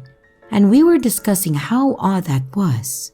I then said how I felt there's definitely unexplainable things out there and mentioned odd occurrences in my job as a nurse with dying patients and also in my old job working in a medieval museum, where me and other staff saw weird things in the corner of our eyes. It had even been visited by multiple mediums who all felt that the museum was haunted. My partner then said that he wondered if those occurrences happened to certain people and if some were more receptive than others. But as he said this, a pound coin flew over him and landed on the floor between us. It stinks of mold and is a fairly recent coin. There was nowhere it could have fallen from, and neither of us had knocked anything that it could have come off. We also rarely have coins and pay for most things with our card, so it was just generally odd. There was no one else on the house, apart from the cat who was in the next room and doesn't tend to throw money at us. So, yeah, that was a bit weird.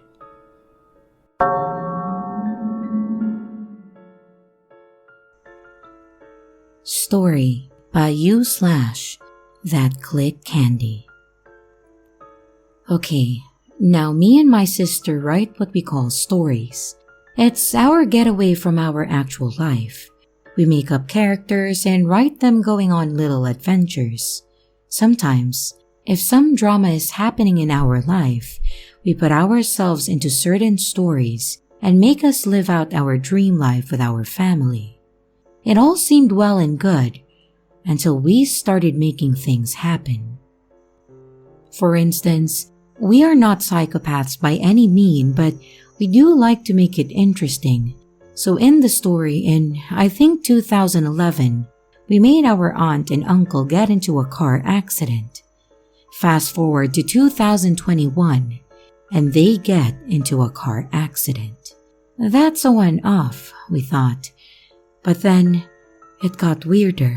We were trying to figure out a guy that we could possibly let our cousin be with that we made up in a story.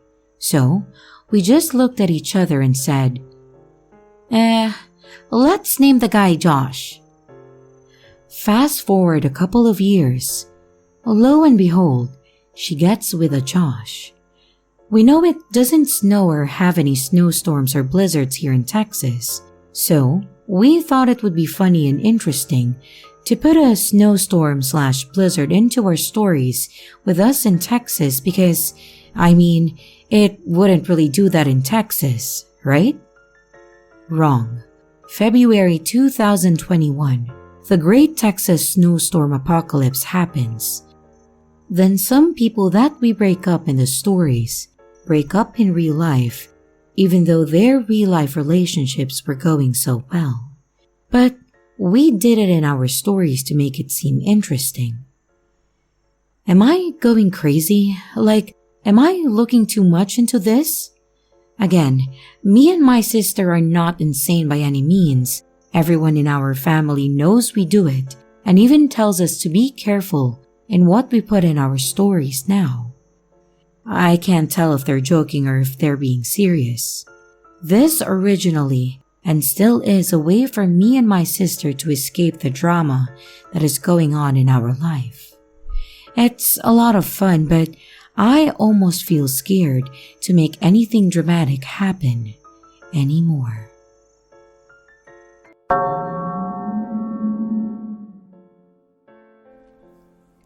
Story by you/SS Siwa. I'll try to keep this pretty short. When my two sisters and I were younger, our great-grandmother passed away. She had a charm bracelet that meant a lot to her, so my mom took some charms from the bracelet and gave one charm each to me and my two sisters. So we could either put it on a necklace or a bracelet to remember her by. Mine was a single small gold shoe with a purple or red pendant at the toe of the shoe. It was significant to my great-grandmother because she had a large shoe collection that she loved.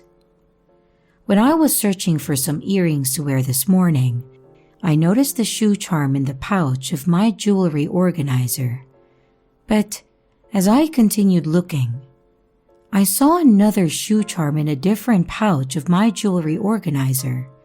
I took them out and compared them, and they looked the exact same, but I only remember receiving one from my great-grandmother passed.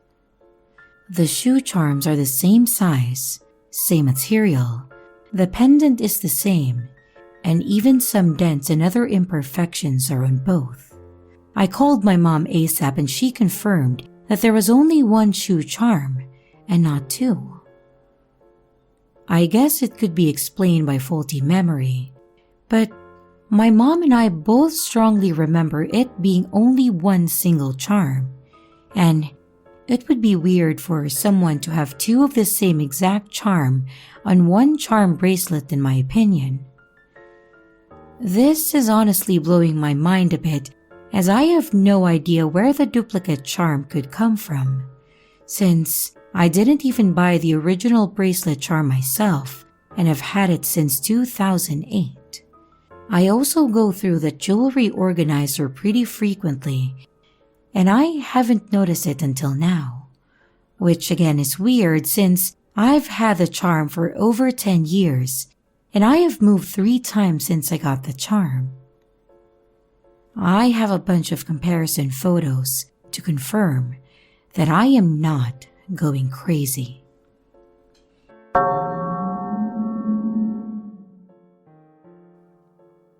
I have a weird thing that happened with myself and my mother that I don't know if it's a glitch in the Matrix or some kind of parallel universe situation, but it was weird as hell, and honestly, it freaked me out. So, to give you just a bit of perspective and show you how things are normally, I live about an hour or so away from my parents, and we're all really close. I have always been super close with my mom, and I genuinely love my dad. So, when I moved out, things were very difficult for all of us. Because of that, we made a promise that we would meet up every other weekend on Sunday for dinner. That way, We got to see each other on a regular basis, but it wasn't too intrusive, and no one had to drive too much to make it work. Of course, it was always me driving to their place, so it was more to help me not have to spend too much on gas. Now, there have been very few instances where I was unable to make it, or had an issue that would prevent me from driving over to their place, and if that happened, we would either put it off a week, or they would come over to my place. Usually, we would just push it off to the next week, but they had been over once or twice.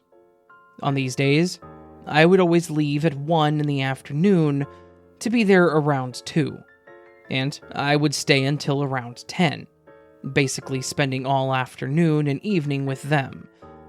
If I was running late, I would always call them to let them know, or if we had to cancel, I would call them. Alright, so that all out there, there was what I guess you would call an event that happened during one of our weekends last year that was really, really weird. It was in October, because it was starting to get cooler, but it wasn't yet snowing. On this particular weekend, that Sunday to be exact, I was leaving the grocery store and had somehow managed to get a large roofing nail in my tire. Not sure how, but that's not really important. I just got home and saw that there was a decent-sized nail in the side of the tire. I did the whole check thing with soapy water, and sure enough, it was bubbling. So, not only was there a nail, it was leaking air. Because of where the nail was, I wasn't willing to drive and have it potentially cause a blowout. So, I called my mom's cell phone to let her know that I wasn't going to make it. Strangely enough, she didn't answer. I figured that she was probably busy, so I called my dad, and he also did not answer. At this point, I was a little bit confused. But again, they're adults. They aren't always glued to their phones, so I assumed that they were just really busy with something else. I called my mom's phone one more time, and I decided to leave a voicemail. I remember what I said in this voicemail verbatim. And yes, that is actually important to this event. I said, "Hey Mom, I wanted to call and let you guys know that we're gonna have to cancel this weekend. I have a nail in my tire. I'm gonna take it in this week, so we can just meet up next Sunday instead." I said those exact words, and I know that was what I said, because it's what happened. After that, I went about my business, made myself dinner, did some work, and then went to bed. Cue the next morning, where all hell had seemingly broken loose. I woke up to multiple texts and missed calls from my mother, but all of them were from that morning, around 5 or 6 in the morning. I immediately called my mom to check in, thinking that something had happened, and she asked me if I was okay. I told her I was fine, and I asked her what was going on. She then asked me why I never showed up last night, and why I hadn't been answering my phone. I told her that I never got a call from her last night, and then I mentioned the voicemail that I left for her asking if she got it. That's when it got weird. She said, "The voicemail you left saying you were running late?" I was a bit confused, but then said, "No, the voicemail where I said I wasn't going to make it at all, because there was a nail in my tire." We went back and forth on this for a while, but really weren't getting anywhere. So, I asked her if she and Dad wanted to drive up for lunch or something, since I was going to take that day off, to which she agreed. They drove up, we went to get food, and then I decided to ask about what was going on that previous night, and I was blown away by what she said. My mom said that at around 11 that morning, she had gotten a voicemail from me that said I was running late. and that I said I would be there around 4 instead of 2. She said that she tried to call me back, but my phone was going straight to voicemail, so she left me a message and then also sent me a text saying that it was okay. 4 o'clock rolled around, and they were concerned. So they tried calling me again, and once more my phone was going straight to voicemail. They had both tried calling and texting me multiple times, but I apparently was not responding to them. She said that they then called my brother, who lives around 15 minutes or so north of me, and asked him to come by and check on me. He claims that he got here and the lights were off, and that no one answered the door. They said that they had been trying to get a hold of me all night, and had even been calling hospitals and police stations to see if I had been arrested or gotten into an accident. She even showed me her voicemail, and had me listen to it. But it was the weirdest thing because, while I could hear my voice saying I'm running late, it sounded choppy, like it was fading in and out. They showed me all of the outgoing calls and the texts that they sent, and even the timestamp of when they called my brother. Based on this, he showed up at my house around 7 that night, when I was just sitting on my couch and watching Netflix, and eating some leftover spaghetti that I had made. I was seriously confused and conflicted. I told them that I had called, and then said that I had said I wasn't going to be there because of the nail in my tire, and I told them that I was home the entire night. Basically, my night was the polar opposite of what they said happened. I was home. No one ever showed up at my door. It wasn't like my brother went to the wrong place. He comes over all the time and he definitely knows where I live. So that's my one weird thing that happened to me in my life. And my one experience with parallel universes or matrix glitches or whatever. I lived one night and left a specific message, but for some reason the wires of reality got crossed. And I was stuck in one reality, while they were in a completely different one. I have no logical explanation for this, and if anyone does have any ideas, I would appreciate it. Beyond that, it was just really freaky.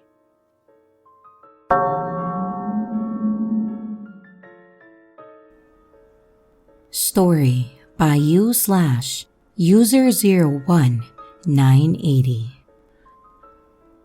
A little bit of a backstory about my mom. My mom had always been spiritual and religious.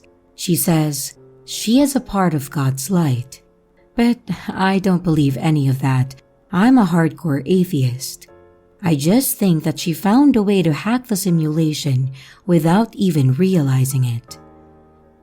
So my mom always says a prayer when she loses something, and she would miraculously find the thing she lost in the most unexpected places. She even says the prayer for other people when they lose something.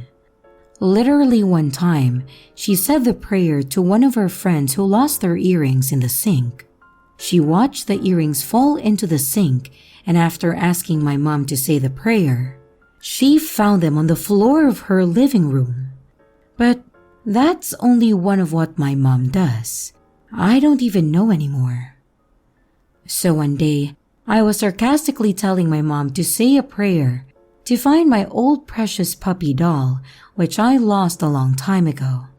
She literally said, "I'm afraid that you will go insane after finding it there, in a completely different country, and you won't be able to handle it." At that time, I was moving to another country, so I was like, yeah, right. So, I moved to another country, and guess what I found? Not the puppy doll, unfortunately, but I found a hair clipper that I lost almost 2 years ago. It suddenly appeared in one of my bags in the country. I was shocked because I literally searched for it everywhere, plus I selectively chose each and every item that I put in my bag and then sealed it shut. I tried to rationalize it that I must have missed it, but there's just no way. Because I made sure to take only what I needed, and the hair clipper just wasn't there. I didn't ask my mom about anything, because she would try to tease me, almost bully me, because I don't believe in a God. And now, that happened.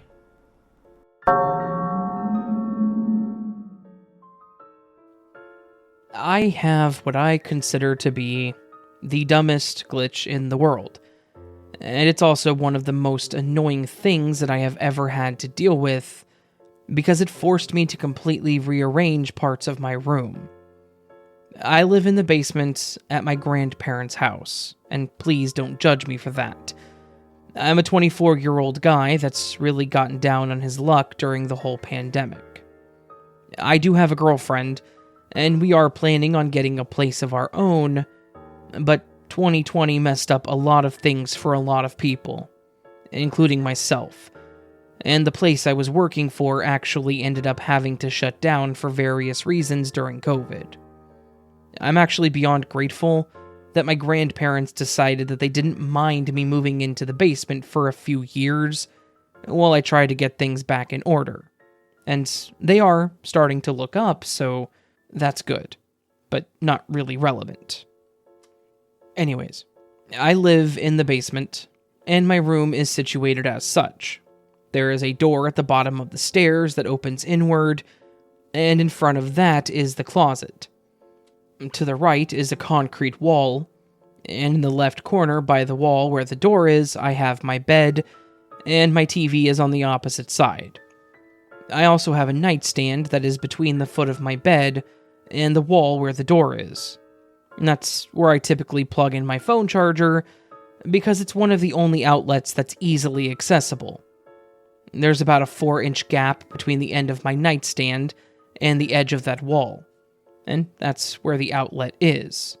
So I can plug it in, and it's not a problem.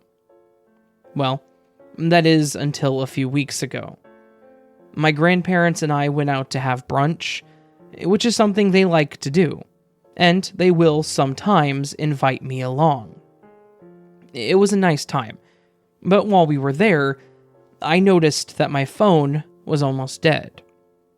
I must have made a face because my grandpa asked me if everything was alright, and I just said, yeah, my phone just didn't charge overnight for some reason. He laughed, and then made a joke about me forgetting to plug it in, and I said that I must have just unplugged the charger from the wall and not realized it. Then, we moved on from there. When we got home, I immediately went downstairs to plug my phone in. I grabbed my charger off of my dresser and went to plug it into the outlet by the nightstand. When I noticed, there was no outlet there. I was beyond confused. I was literally just standing there on my knees and staring at a wall where there used to be an outlet. And there was no outlet. I always plugged my phone into this spot on the wall. I know this because it was in a perfect location for me to do so. And then I would put the phone on the nightstand, and that was that. But now there's no outlet at all. I started looking around at the wall around where the outlet used to be, and there's now an outlet on the other side in the corner that is blocked by my nightstand. There is literally no way for me to plug my phone in there and have the nightstand where it is. The plug wouldn't even fit in the gap that's there, and if it did, it would bend the hell out of the cable. I know it's dumb, like I said, but it's the weirdest thing that has ever happened to me. This outlet literally shifted spots on my wall on a random Sunday. Because of this, I ended up having to completely rearrange how I had my room set up, so that I could better utilize the plugs. I did ask my grandparents, but they both said that they couldn't remember the outlet layout of my room, so they were no help. Either way, And that was my glitch. It was just a random day where an outlet decided it wanted to hide in the corner instead of where it once was, and then forced me to move everything so I could use it. It was incredibly annoying, but I guess it just is what it is.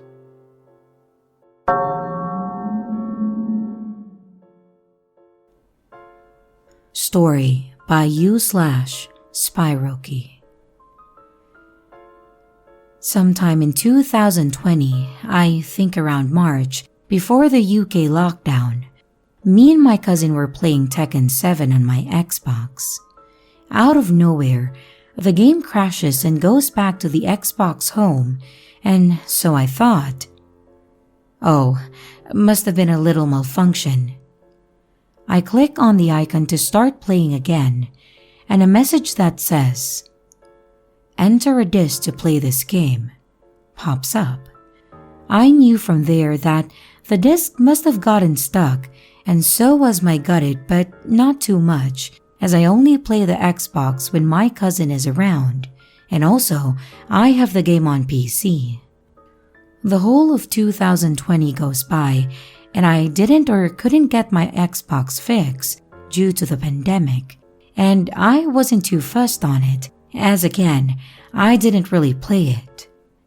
One of my sisters and I tried to get the disc out manually.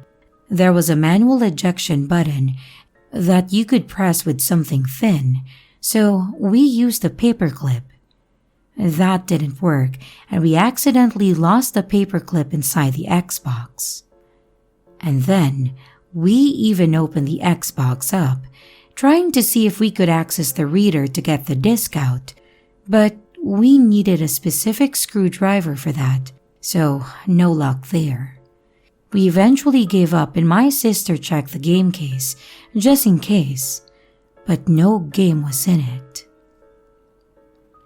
Around April of 2021, I decided that it's time that I get the Xbox fixed, as my older sister was getting married in a couple months' time, and so she was over frequently, and family would be over soon to help with preparations and etc., and so it might be used to play.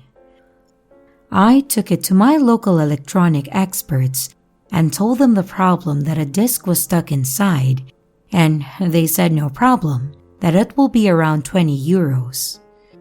However, if the reader happens to break while they're taking the disc out, it will cost more than usual, and I say fine and to leave it to them. I then receive a text the same day from them saying that it's ready to be collected and will only cost €20. And so I remember being happy as there was no damage done. I go to the shop and they proceed to tell me that there was no disc in the drive. I was utterly confused. My immediate thoughts were that they were scamming me and that they took my disc. They're a trusted company, but I was so disoriented by this. Or that maybe they didn't really check. So, I asked if they put another disc in, and they said yes, and that it works completely fine. They also found the paperclip me and my sister lost and returned it to me in a small Ziploc bag. I then said thank you and paid and left, still confused, and even phoned my sister, who couldn't answer as she was in a meeting. So, I texted her everything, to which she then phoned me soon after. I tell her that they didn't find the disc, and I think they may have taken the disc, still believing this outrageous hypothesis that I made. I go home, and just to make sure that I'm not going crazy, I check the Tekken 7 case. And what do you know? The game is there! I remember telling my sister this over text, and she phoned me again also confused, stating that she checked the game case on the night we opened the Xbox up, just to make sure that I wasn't being silly.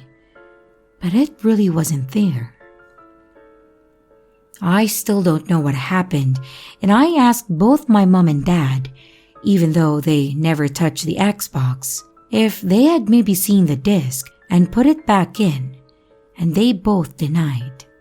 I then thought, maybe a guest or an extended family member came over and saw it and then put it back. But then I remember that it was locked down, so no one would have been at our house anyways. This really sucked, as it meant that I could have used my Xbox for the past year, but I didn't. But you couldn't blame me, as I was 100% sure that there was a disc inside. I genuinely would have betted my life on the fact that there was a disc inside. I've got several far-fetched explanations, but they are all a reach, and I genuinely believe that I and my family, or by Xbox, entered a parallel universe or something, or experienced memory loss from carbon monoxide poisoning, as these explanations just do not make sense. Explanation 1, which is the most realistic one. Me and my cousin were actually playing on my PC. This doesn't make sense, however, as I and him specifically remember playing on the Xbox. We also always play on the Xbox when he's here anyways, as it's much easier than getting my laptop out, then plugging the HDMI in, etc. And also, I remember the message about entering a disc coming up. Explanation 2, which is very far-fetched, that after a while, out of autopilot, I maybe saw the disc ejected and put it back in the case but forgot. This obviously doesn't make sense, as I would have remembered something like this, even if it was autopilot, due to the seriousness of the situation, which is my Xbox potentially being broken. Also, I remember my sister opening the game case and seeing no game in there. She also opened the other game cases just in case. I am not here for an explanation, but just to share my story, although if you have one, I would love to hear it.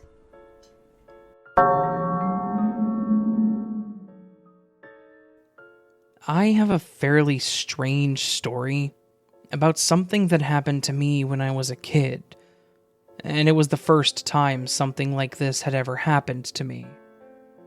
I was around 10 years old, and we had just moved into a new house in a city a state or two away because my mom had taken a promotion at her job, and they wanted to transfer her to the branch that was out here.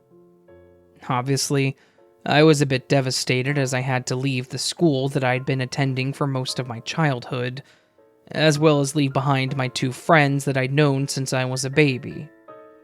My parents were adamant that I would just make new friends, so I had to suck it up and accept that we were moving.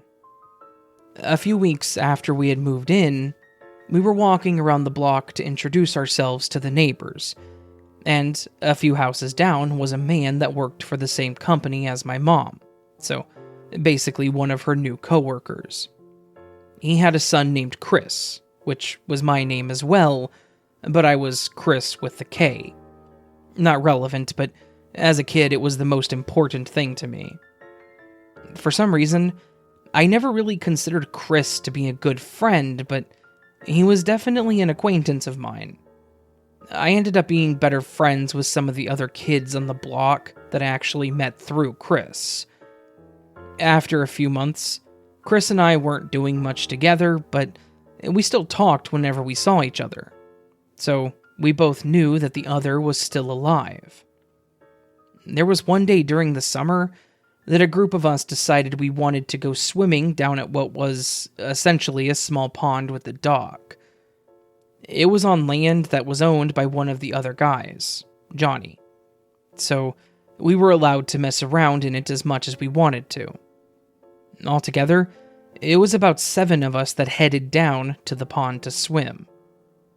We were all just swimming and having a good time, mostly just running and doing cannonballs off the dock and into the water. When it was my turn to jump into the water, I got up on the dock and prepared to run. But then, near the edge, I ended up slipping and fell backwards, hitting my head on the post. When this happened, I remembered slipping and basically falling in slow motion. Then, my head hit the wood, and I remember there just being this sharp pain. The next thing I can recall is falling into the water and not being able to move.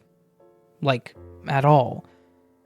I was staring up at the surface of the water, unable to close my eyes, just thinking about how I was dead. Like I said, I was only 10 or 11 at the time, so I really should have had no frame of reference for what death felt like, but I knew right then and there that I was either dying or had died, and my brain just hadn't powered off yet.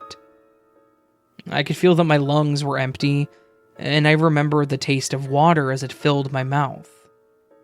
Then, I remember seeing Chris swimming down towards me with his hands out, like he was my savior. And then it all went black. When I woke up, I was lying on the ground outside the pond with Johnny's parents leaning over me, and the boys all panicking in the background. When I came to, I literally gasped for air, and I remember coughing really hard and spitting out a bunch of water, and I could hear Johnny's dad asking me if I could hear him. I nodded that I could, and just kind of laid there staring up at the sky and watching the clouds. The other boys had gone from panicking to celebrating, I'm guessing because I didn't die. I remember sitting up and asking what happened. Johnny said that I had slipped and hit my head, and then fell into the water. It slowly came back, and I remember finishing off what he said with, "Oh yeah, and then Chris jumped in to save me." I then looked around to thank him, and I realized he wasn't there. I asked where he went, and they all kind of just looked at me. Johnny laughed and said, "Dude, you're Chris." To which I said, "Yeah, no, Chris with a CH, the other Chris that was here." Nobody had any idea who I was talking about. They all just kind of stared at me and looked around confused. Johnny's dad said that my parents were on their way, and that I should probably get looked at to make sure I didn't cause damage to my head. I nodded along and got up slowly to sit on the front porch waiting for them. On the way to the hospital, I actually asked my mom if she remembered Chris. I don't know why I felt compelled to ask, but he was the son of her coworker, so she would surely know who he was. To my surprise, she said that she didn't know anyone named Chris other than me. I told her, "No, the Chris with the CH, the one that's your coworker's son. We met him right after we moved into the house, when we were introducing ourselves to the neighbors." My mom then told me that none of her coworkers lived on our block, and that, to the best of her knowledge, none of them had a son named Chris. So, to this day, I am the only person that remembers my friend Chris, the one that I met when I was 10, the one that was my mom's coworker's son. Nobody else in my family, and none of the other childhood friends knew who Chris with a CH was, despite him being the person that saved my life, and someone that I know that I hung out with on several occasions. I know that he existed. I know that he and I were decent enough friends. And I know that he jumped into the water to save me when I was drowning. But yet, he seemingly never did. I have nothing to prove that he did exist, unfortunately, other than the memories in my head. I will say that losing a friend to the Matrix, so to speak, specifically one that saved me that day, is the most painful childhood memory that I have. And while he doesn't seem to exist in this timeline, I will never forget that day, and the fact that he saved me.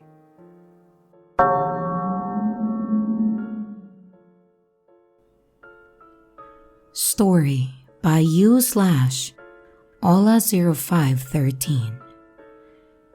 This just happened an hour ago. I needed to take my bike out of the basement in the apartment complex that I live in, since they were going to close the basement for the whole day tomorrow. I left my apartment, went down to the basement, and grabbed the keys to my bike lock, unlocked my bicycle, and put the key inside my bike lock that I put in my bike basket. That way, I can't accidentally drop the keys.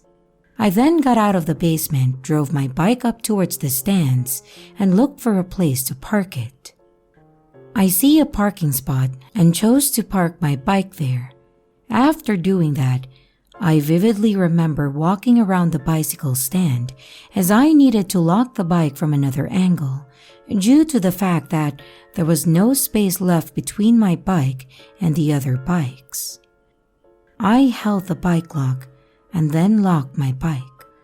Just to give you a bit of information, what I consider even more weird is my mom gave me another key for another lock for extra protection, as there's often bike theft in the area, and she put it on the keyring that I have my actual bike lock key. I was going to use that bike lock and realized my keys weren't in my hands anymore. I remember dropping the key and looked at the exact same place where I had dropped them. What did I see? Nada. There was nothing. I used a flashlight and I couldn't find anything. I checked the basement, even the other bike baskets on other bikes, the ground and the bike wheels, but still, I found nothing. I did it about 3 times and checked bushes that I had not even seen. Pretty illogical, but I tried just because I can't find the keys anywhere. It was about 11 p.m., so the reason might have been that I was kind of half asleep. However, it makes no sense as I would have seen the keys in my basement, considering you can still lock the bike lock without the keys. My first thoughts were that they were in the basement and I was just unaware of that. Or I would have seen the keys, but I didn't see them and I looked everywhere possible. I lost my card last week as I was going to a graduation celebration and I had only walked for around 5 to 10 minutes, and then realized my card wasn't in my pocket. This, of course, might have just happened unintentionally, but when it happened, I remembered how I literally had the card just a couple of seconds before it wasn't in my pocket. My decision was to try and find it as I had walked straight. I couldn't find anything, and there was absolutely no wind. A couple of days later, someone called and said that they had found my card. Strange. Hello everyone, it's your creepy sister here.